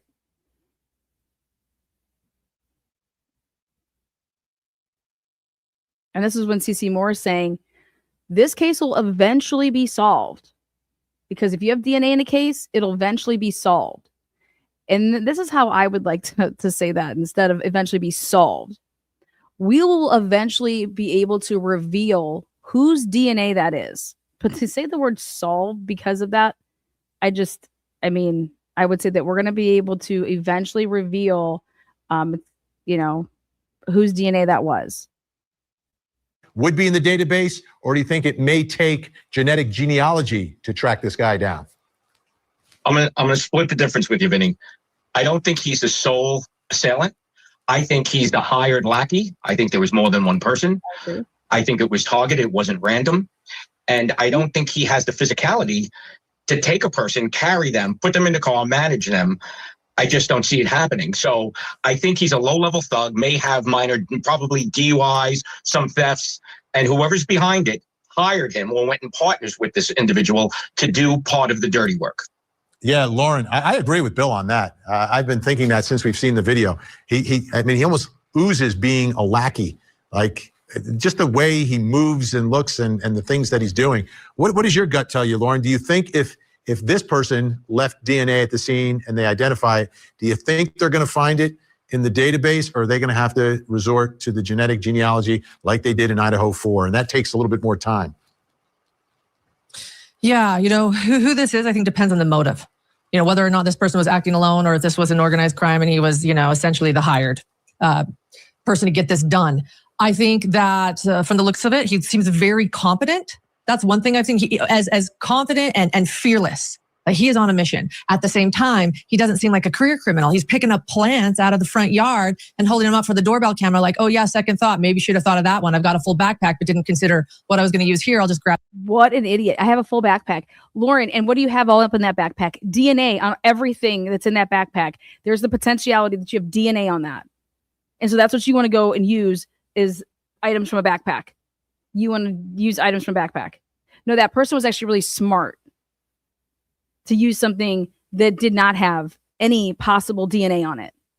I mean, absolutely absurd. Disagree completely. I do agree that the person had confidence. I do agree that that they were not picking up plants. Okay. They had the calmness and wherewithal to not panic and say, oh, let me use something that I've touched before in my lifetime without gloves on and transfer it. These plants. So he's kind of a contradiction, right? This confidence that he's walking up on this sort of mission, knows exactly why he's there. And it also tells me that if he was planning on taking the cameras, smashing them and taking them with him, that he wouldn't care if he touched them. So he was planning on leaving them. He was planning on keeping that camera right there intact. Okay. More than we do, and yet not completely prepared and a little surprised when he sees a Nest Cam doorbell. So are we going to find him in the database, which is what your question is? I'm not completely sure, honestly. It feels like he's making a lot of mistakes for someone that should know exactly what they're doing. But I go back to the fact that today, thanks to genealogy websites, I mean, what database will we find him in, right? I mean, if it's not one database, will it be another? So. Yeah. Exactly. And will it be a legal one?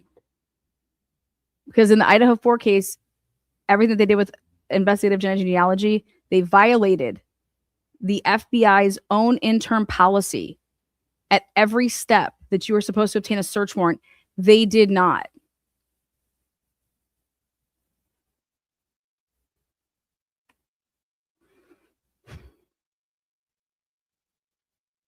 Absolutely. Bill said, so when you describe like a lackey, like that, to me, you're thinking he's the weak link in the chain, the one that might easily roll over if they were able to get him and bring in other people who may be involved?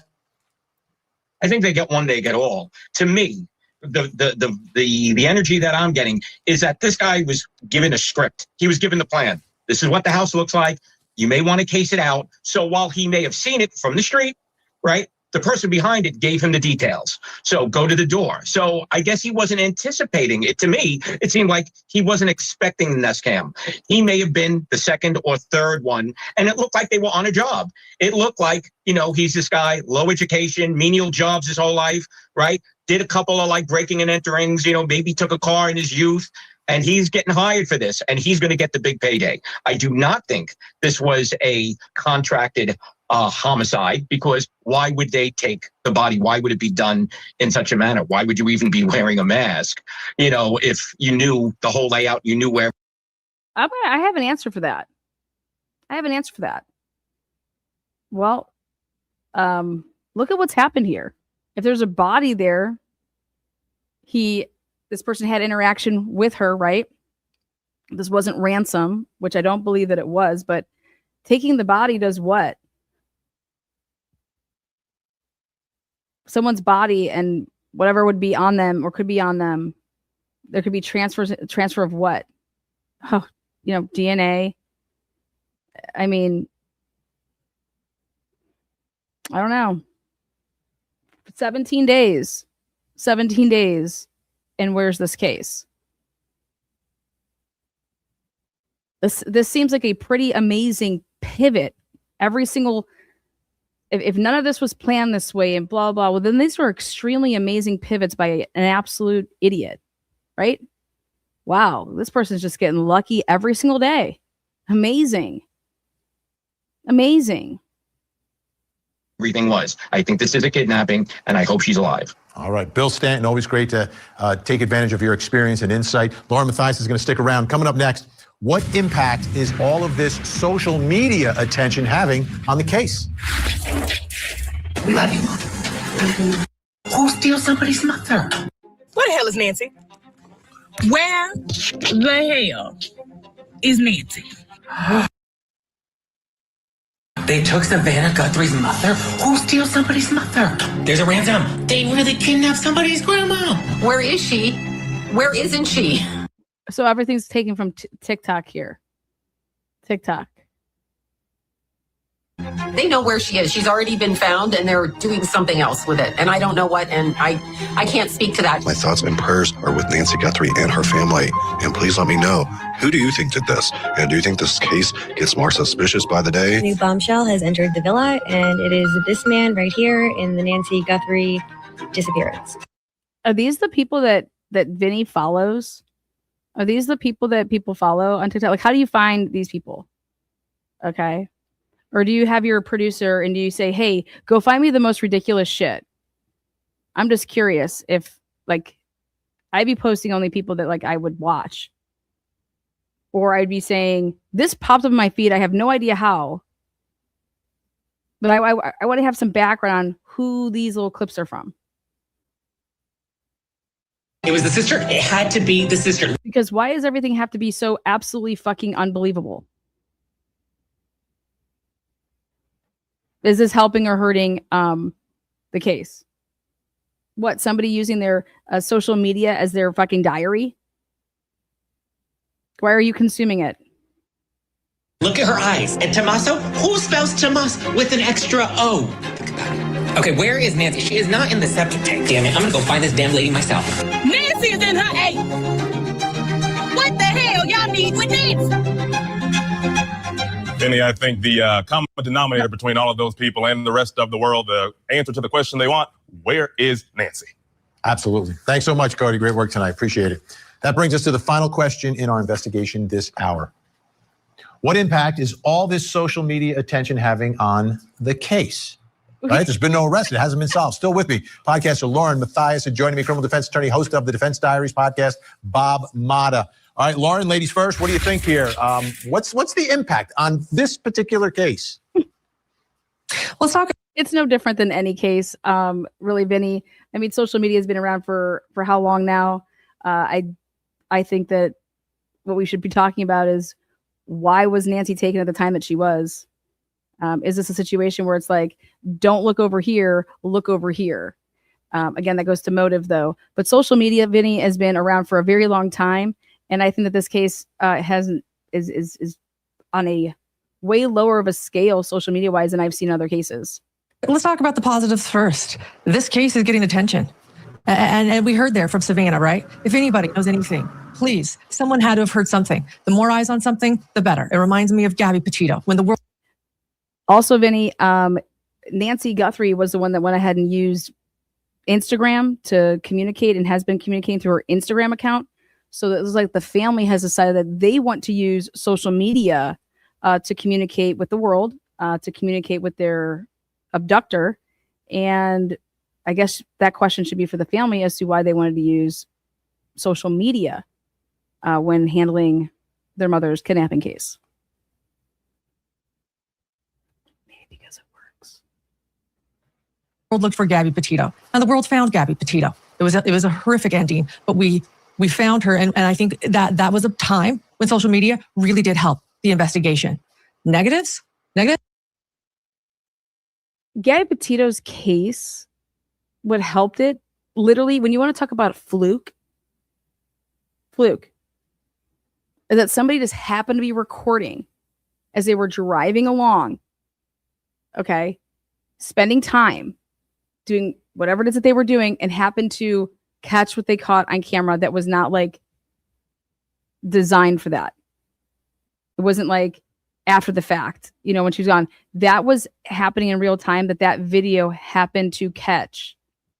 To compare Gabby Petito's case to this and what it's like the aftermath here, that video was from a person's like life in real time and was just filming themselves.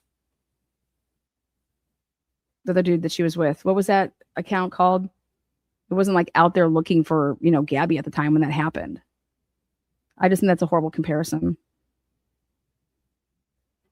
The rumor mill, people being innocently doxxed, people starting large conspiracies, maybe people being, headed out to Tucson themselves and saying, I'm going to solve this. But I would say overall, it's a case that is social media is putting pressure on law enforcement to not just wonder where. Who's putting pressure that's from social media on law enforcement? I actually don't think that anybody's putting pressure. It's actually mainstream media that has been putting the pressure on the law enforcement agencies because they've been pitting them against themselves. Okay. Nobody that's a podcaster is there reporting that the sheriffs and the FBI are at fucking war. Like, oh my God. And Lauren, you normally go boots on the ground. Why aren't you in Tucson? Like, why aren't you there? Doxing, all this doxing that's going on.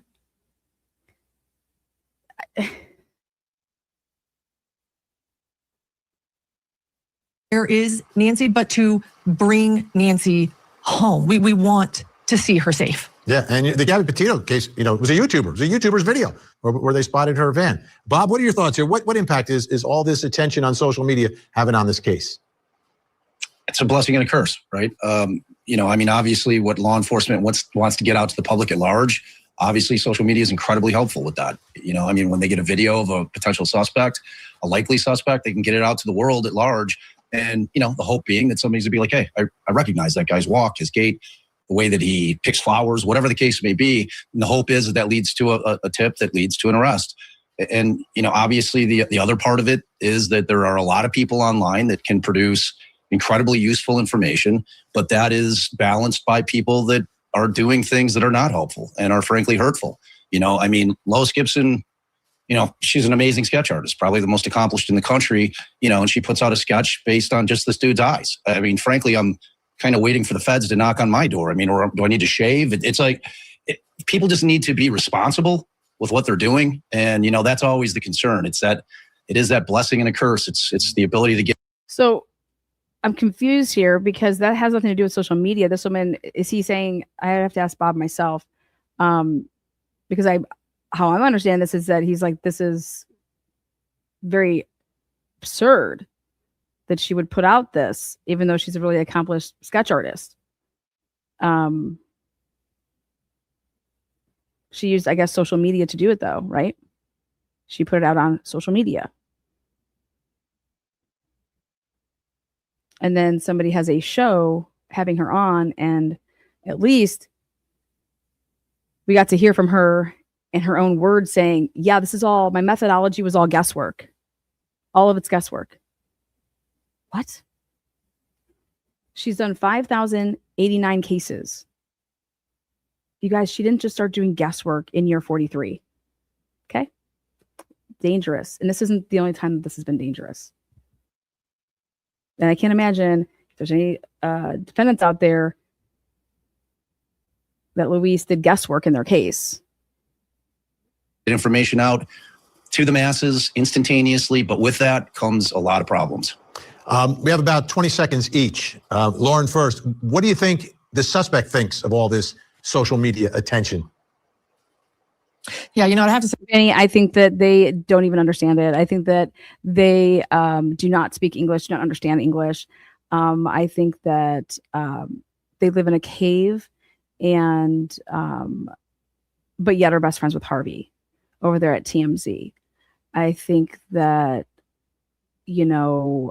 I'm just worried about all the episodes that have been made about me and my eyebrows that I don't even know.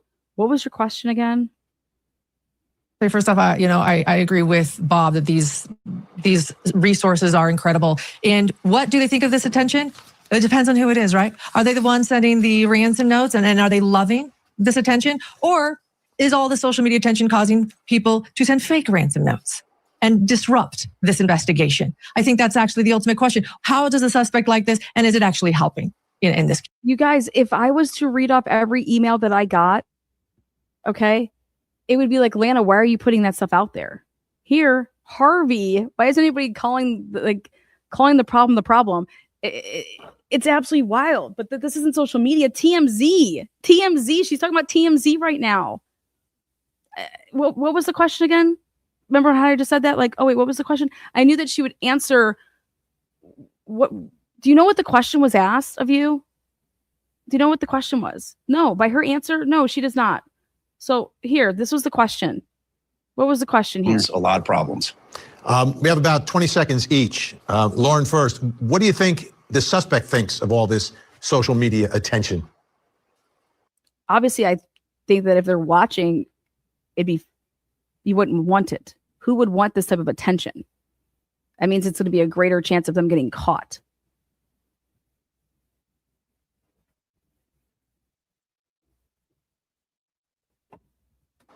Yeah, I have to say, first off, I agree with Bob that these resources are incredible. And what do they think of this attention?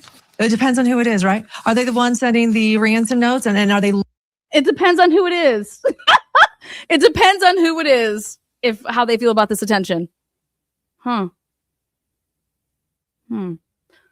Okay. Basically, are they the ones that are sending the ransom letters? Are they the ones that are sending fake ransom letters? What? Loving this attention? Or is all the social media attention causing people to send fake ransom notes and disrupt this investigation? I think that's actually the ultimate question. How does a suspect like this? And that would be disrupt his plan. Fuck this investigation. If he over here set a ransom through a Ring camera video, okay? And hey, you're going to give me my $6 million or whatever the fuck was in the video that I believe exists. Okay? Because it's the only thing that makes any goddamn sense. All right? And why the blood is where it's at. Oh my God. Help us all. Help us all. What the fuck? This has nothing to do about the investigation. What does the person that took Nancy Guthrie, or the people responsible, the entity, whatever you want to call it, what do they think about this? Well, they had to have known that this would happen. Or did they not plan for it because it's like, wait a second, we were never planning to deal with anybody other than the Guthries here. Here's your mom, give us our money. Or we're going to extort you basically, and you're going to pay us, and then we're actually really not going to give her. And we just got you guys for $6 mil.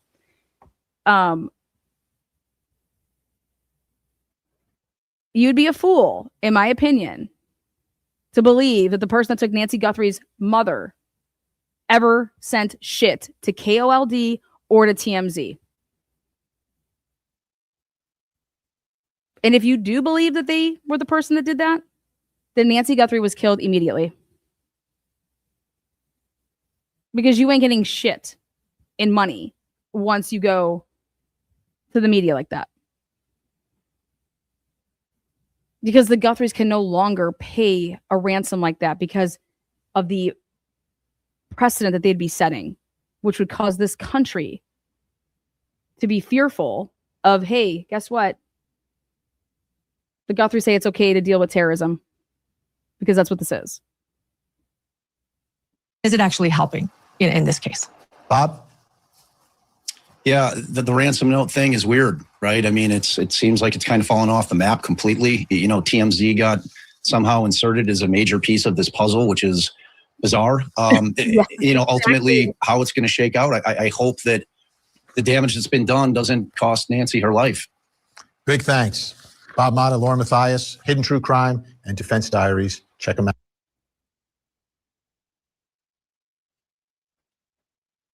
Now, who makes more sense?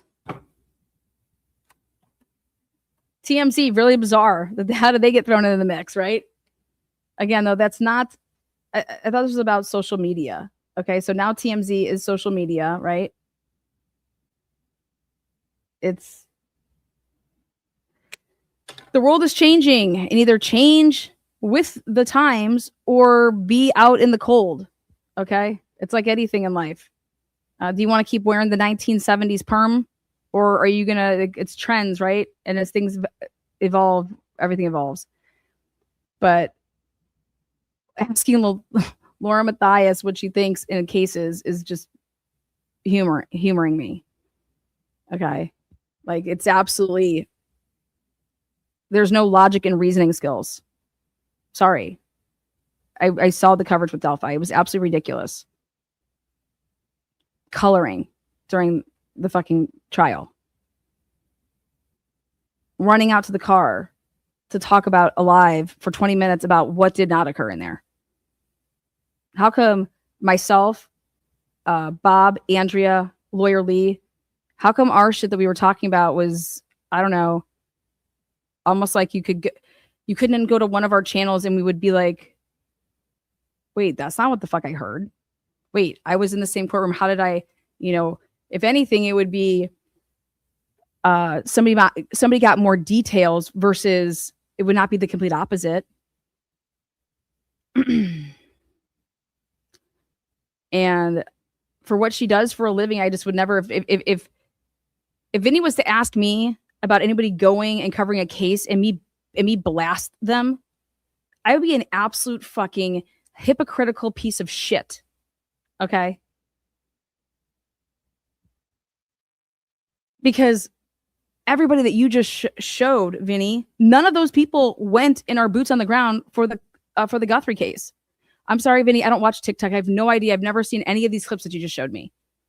So that has zero, I have nothing to say about that. Next question. I mean, that's how I would answer shit like that.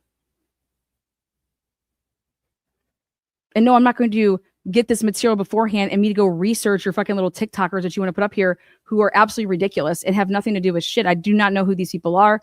Nobody does. But now you just blasted them on your channel. Why don't you hit them up and ask them to come on the channel? How about that? Ask them to come up on the channel. Hit JLR up and ask him to come up on the channel. I don't know. Maybe they did. And JLR said, no, it's fine. I'm good. Thank you. I'm the one that has 50,000 people in my lives every day. Jesus. But I think Bob was probably just like, dude, Lauren, Lauren,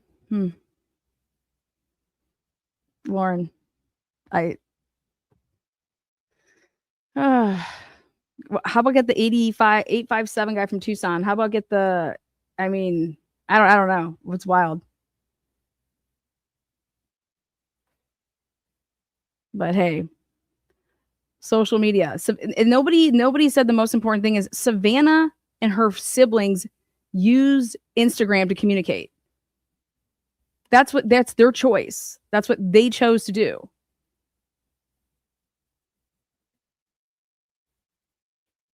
And then you have, here you go.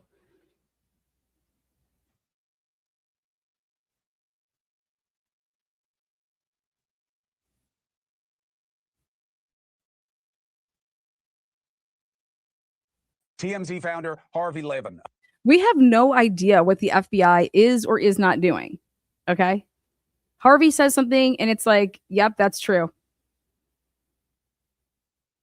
But here, News Nation has him Joins on. me right now. Harvey, thank you very much. I have questions about the letters. But first, let me ask you about the overall investigation. You guys do a lot of crime.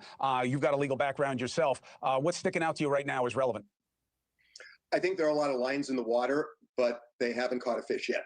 And as Brian was saying, they're going to gun shops. They are working on this ransom note, which they are really, really interested in. I can tell you that. I think their hunch is it's real. They have a lot of, they've excluded the family, which I think is really interesting. So they've already done that. So they're just they haven't figured it out. They're stymied over the vehicle. It's really perplexed them, bothered them that they just can't nail that down because in big cities it's not hard to catch somebody driving. Do you guys really think that the FBI is just calling up Harvey and saying, hey, hey, you got a couple minutes? Let's just shoot the shit. All right, man, have a good day. I'll talk to you tomorrow. I'll give you the update of what's going on. And then if you think yes to that, then one can say to themselves, wow, they really plan on trying to prosecute this case one day? Dude, TMZ is the new PR firm for the FBI. Because Harvey's over here, hey, dude, I'm going to do whatever the FBI wants to do because I don't want them looking at me and all my connections with the whole Epstein shit. So, hey, dude, what do you want me to do, man? You just name it. You want me to get on all fours, twirl around? What do you want me to do? From point A to point B, but they just haven't been able to do it here. And of course, they can say the family's not suspects until they change their mind. There's no double jeopardy involved in that determination, but I understand where it's coming from. It has been disgusting, a lot of what's going on social media. Harvey, let's go through the letter. One, it's interesting. This guy waves the weekend and then comes back into play on a Monday, like he took the weekend off or something like that. But one, I applaud you from the reporting I read saying to this guy, hey, here's how it's going to work. You got to give the information, and as long as you're not part of it, that's how you get the reward. And we're telling the FBI that we're telling you this, which is good for you as a point of advocacy. But what about why aren't you just reporting on it however you report on? Why are you asking if you can or can't do something from the FBI? They never operate this way. Why isn't anybody asking them that? And then he can say, well, we've never been given a ransom letter before. Yeah, and you thought you thought that you should go public with it, though. You fucking idiot. You can't have it both ways. I'm sorry, but you just can't. You sound like an idiot to say that. We've never got a ransom note before. And what we did right when we got it, guys, we came out and we told all of you. Because that just didn't put a bullet in her fucking head. It would have. Okay, gigs up, bullet, pack it up, let's go. Let's plan again for the next 5 years and we'll snag somebody else. I mean, what? I personally believe that the FBI sent this shit out. I think that this was a counter to the ransom of what really occurred. about your gut? You've been doing this a long time. Tells you that this guy is a potential player. You know, I don't have a gut on this, Chris. It's possible that, look, He just says, you've been doing this for a long time. And I just got done saying, Harvey should have said there, we've never received a ransom letter before, you know what I mean, of a missing person. So no, I don't deal with this all the time. That's not what happened though here. He's like, I just don't have a gut on this. What? Made it clear today that, and we you know, why not ask this man the tough questions? Ask him the tough questions. Ask him why the hell he ever put it out in the first place. Ask him why KOLD did not. Why did he? You weren't afraid that that was gonna, I don't know, get Nancy Guthrie killed? A thing on social media where I basically came out and said, look, you don't trust the FBI. So you're sending us all these letters. Send us the information. We'll give it to the FBI. You're worried they're not going to pay you. We have a record now so that if the kidnapper is caught and they find Nancy, there is a record we have that you supply the information so you'll get the money. And how does that guarantee that he's going to get the money? Like, who the fuck are you? Who are you? We have a record now. We have a record now. Hello, you're going to get the money. How? How does Harvey tell the world and that person that, hey, don't worry, we have a record now. You're going to get the money. Why, Harvey, are we going to start suing? Hey, we're going to sue now the FBI because they did not, we want to sue them for fraud. I want to sue the FBI for fraud because they came out and said that they would pay, you know, X amount, 100 grand, and now they didn't. And so now I want to sue the FBI. Let's get creative with it. Harvey, are you going to take that on? How are you out here saying that you're going to get the money? This is absolutely ridiculous. Fucking absurd. And then I went on to say, if you're not telling the truth, you need to know this is a federal crime. This person has communicated to us that he knows it's a federal crime and he is telling the truth. What's the federal crime? What's the federal crime? I need to know. I want to know what's the statute of this federal crime. What's the federal crime here? Because he is either incredibly brazen or incredibly stupid if he sent multiple letters like this and is playing with FBI fire. He says he's a felon, says it was a burglary, says that he saw something, saw her, and realized it was her and was told to be quiet, right? That's the context. So he's talking multiple people somewhere else over the border, ostensibly in Mexico, and that he saw Nancy Guthrie. I want to know, why wouldn't he ask, what's the federal crime here? Let me get this straight. He sends a tip to Harvey, TMZ, and says, I don't trust the police. I want $67,000 basically by the Bitcoin, and I'll give you the name of the person that took her. I need the money to lay low.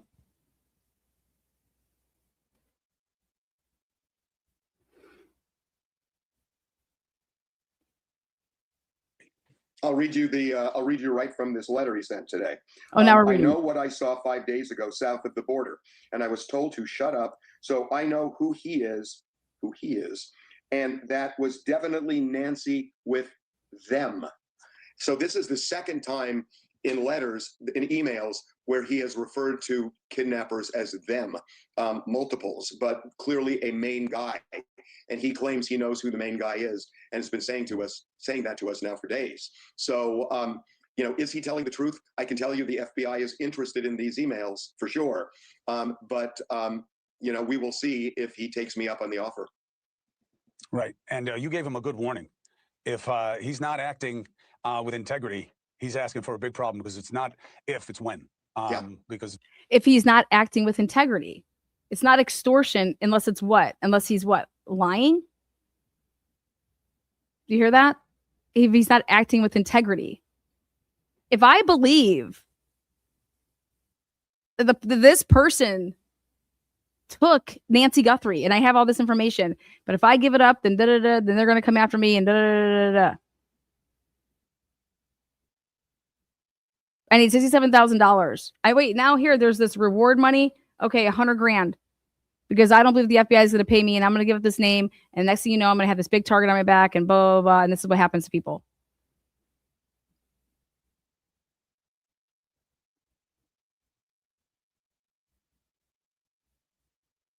it's very hard to stay anonymous these days, unless you're on Elon's platform. So Harvey, thank you very much for this. I appreciate what you're doing. And look, you and I both know we don't have to say it 100 times a day, but we've never covered a case where somebody was looking for money and waited 16 days before he asked for it. So there's always a first time. Exactly, There's always a first time. Chris. Exactly. Harvey putting this out there. What? This is a bullshit letter. And he just decided, hey, you know what? I got to have my up. They reached out to me again. It just keeps on the TMZ train, if anything. But who's getting extorted here? Harvey? Who's getting extorted here? Who's getting extorted? I'm curious on how this would play out in a courtroom. Who's being extorted? Hey, if you want the information, you can pay $67,000 and I'll give you the name. Otherwise, I'm just going to go back to working at McDonald's. Have a good day.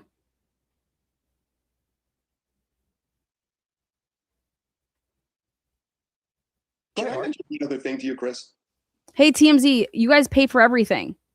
So it's like this. Oh, hey, do you want my pictures that I took while I was at the, I don't know, some private event? I got all these pictures in my phone. Do you want them? Okay, $67,000. You can have them. Well, how do I know they're real? How do I know that they're not AI? Well, I mean, I don't know.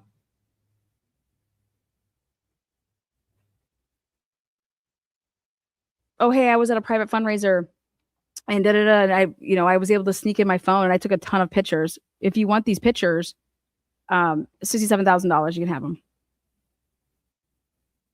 Oh my God, I'm calling the feds. You're extorting me. What?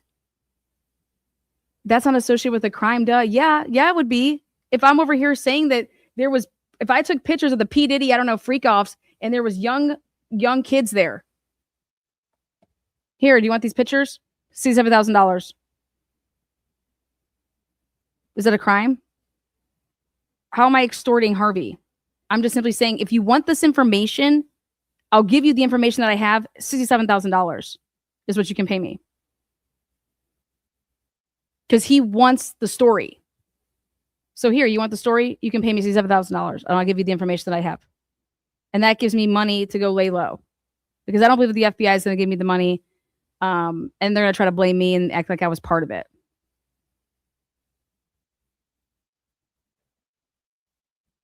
I don't know if this person was, they look pretty young, but maybe they weren't. I don't know. But if you want these pictures of all this stuff, I'll here, go ahead. I don't know what's on it. Am I extorting Harvey? Do you know how many times that happens to TMZ? Probably a day. Hey, I took pictures of so-and-so. If you want the, my going rate is blah, blah, blah here.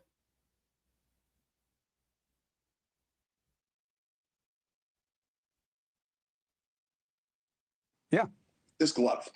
So I hope that I'm just curious, is Harvey the one that was being, there's DNA in being it. extorted? Who's being extorted here? Is the FBI being extorted? Who's this crime against? Who's being extorted? And that they find this guy using. The last time I checked, extortion is like you have,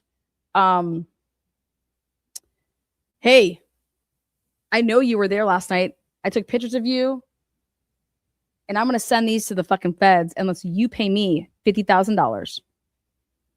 And then I'll give you the pictures. I'll give you my camera. Here you go. I got nothing else. Wouldn't that be extortion?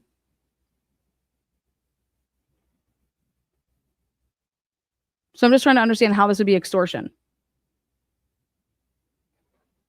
And I want to know who's being extorted.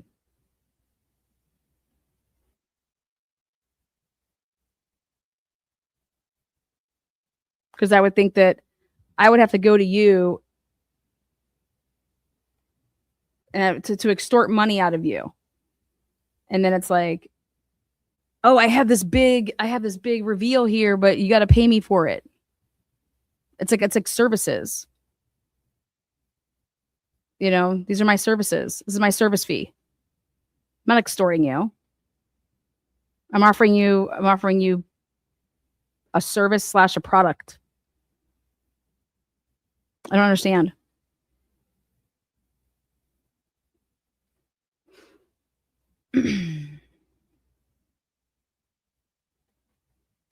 The family is they pay money and get nothing in return.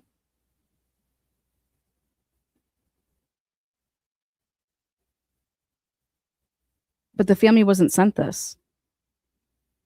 The family wasn't sent this.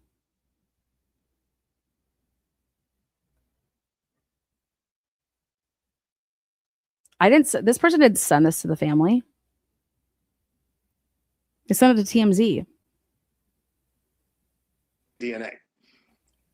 It is so weird to me, and I've run this by law enforcement, and it's weird to them too, that somebody goes into that house with gloves on, gloves like that, then presumably takes Nancy out of the house into a car.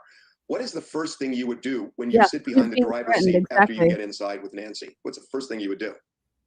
Put on my seatbelt? No, you take the gloves off. Yeah, you take the gloves off. So how does he drive 2 miles and gloves that are sitting on the seat, one of them... Why do they think that he would take the gloves off? Why is that? Why do people think that the first thing that you would do when you get in the car is to take the gloves off? Ends up on the side of the road in a field. There's something about it that's just odd. I have a suggestion. I think it's odd. This is in the world of He possibility, drove not there with the probability. gloves Here's on. how. He gets in. This guy's no pro, okay? So he's driving. He's got his hands on the wheel. He's got the gloves. He wants to get them off. He can't because he's driving. And he just throws it out the window. That would be a scenario that would have him do something as stupid as discarding something in a way that would travel not You that don't think far it's a from the crime nearby to road. demand money for But information on a completely- federal crime? Wrong. You're It saying is a that crime. he drove 2 miles before he was able to get the gloves This off? isn't a what are you talking about? A federal He's crime? nervous. He's now good at this. What are you talking about? If this was a federal, what are the FBI? What are they investigating? I thought the FBI was assisting an investigation in the Pima County Sheriff's Department. And Harvey wants, what does he want? Hey, tips. Well, here, you want tips? Here, pay me.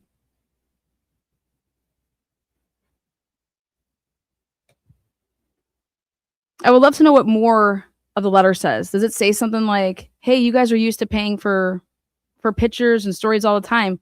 Pay me $67,000. and I'll tell you what I know. If you want the story. If you want the information that I have. That's extortion.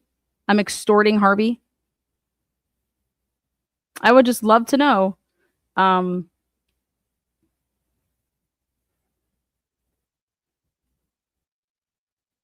So it's like, you have information. Well, I don't know if I have information. I think I have information. I think it'll lead you to the person that kidnapped her, but that's all I have. But I'm scared to come forward. But if you pay me $67,000, I could probably lay low. So why wouldn't Harvey turn this in to the feds and not speak a word of it, and then the feds would just go and arrest the motherfucker and not bring any attention to something like this? Why would you ever bring attention to something like this?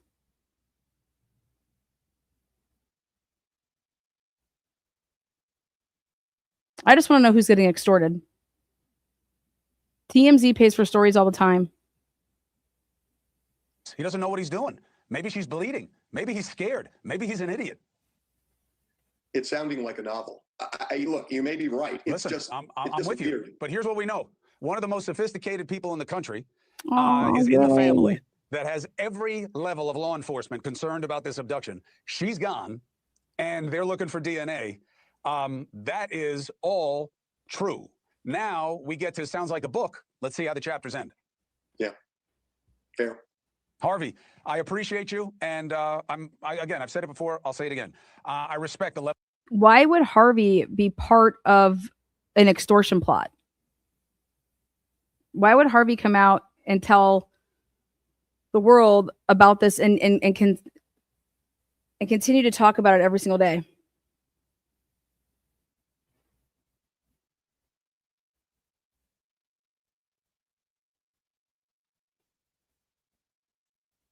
So I want to look into what is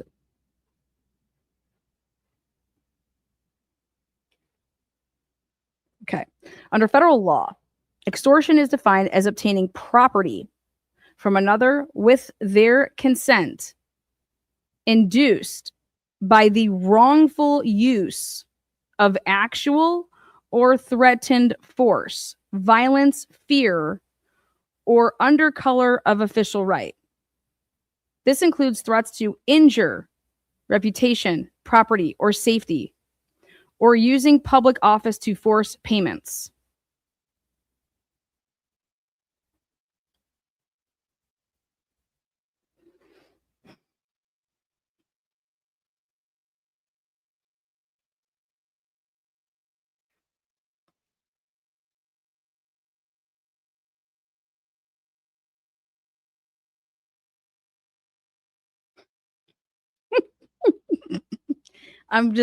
We're gonna go down this rabbit hole. I want to know federal extortion here. Who is being extorted?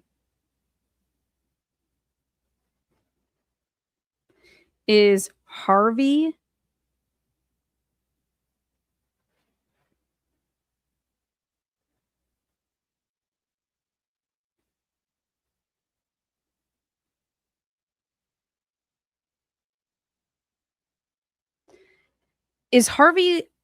extorted daily when people send him emails saying, if you give me money, I will give you this?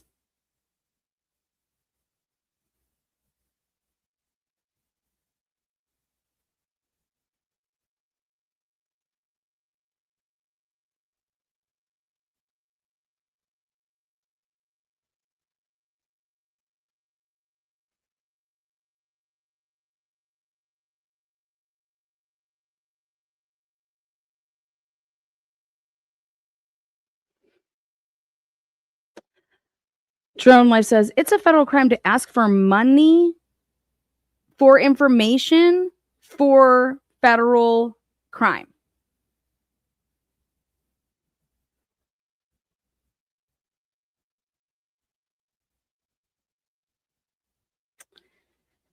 Harvey Levinson and TMZ have received multiple emails and letters demanding money specifically in Bitcoin, in exchange for information regarding the disappearance of Nancy Guthrie.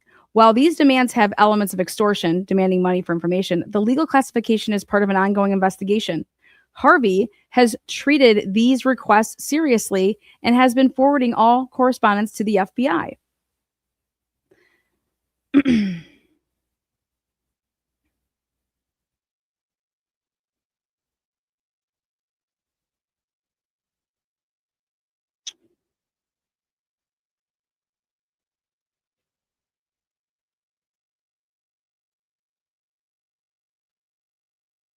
Levin has challenged the sender to provide the information directly, promising to forward it to the FBI to verify its legitimacy and allow them to collect the official reward, but not pay a separate ransom. What? That's not what he's doing.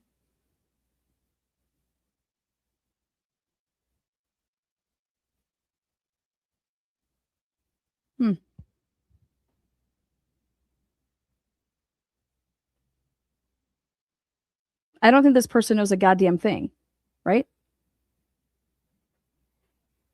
So why aren't we just not speaking about it, right? And providing the feds with the information, and that would be it, right? Because I don't want to be involved in anything like this, here. And I'm not going to be drawing attention to this. But instead, we're drawing all the attention possible, and then media outlets are having him on to discuss it some more.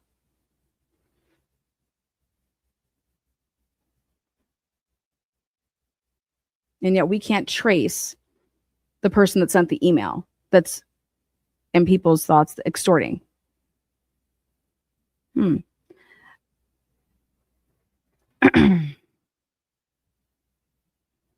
then I think that TMZ gets extorted every single day. TMZ literally gets extorted every single day.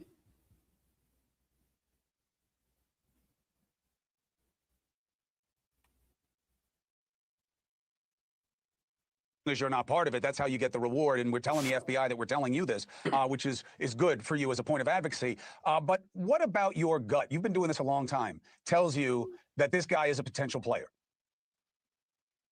I don't have a gut on this, Chris. It's possible that, look, we made it clear today that, and I did a thing on social media where I basically came out and said, look, you don't trust the FBI. So you're sending us all these letters. Send us the information. We'll give it to the FBI. You're worried they're not going to pay you. We have a record now, so that if the kidnappers. Okay, then I'm going to leave you guys with this final thought.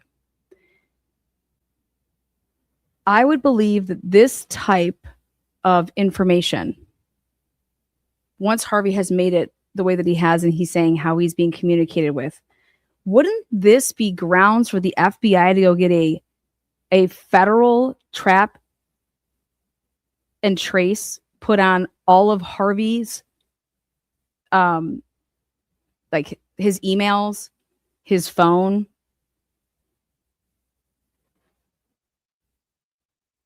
Wouldn't this give the FBI grounds to do that? Right?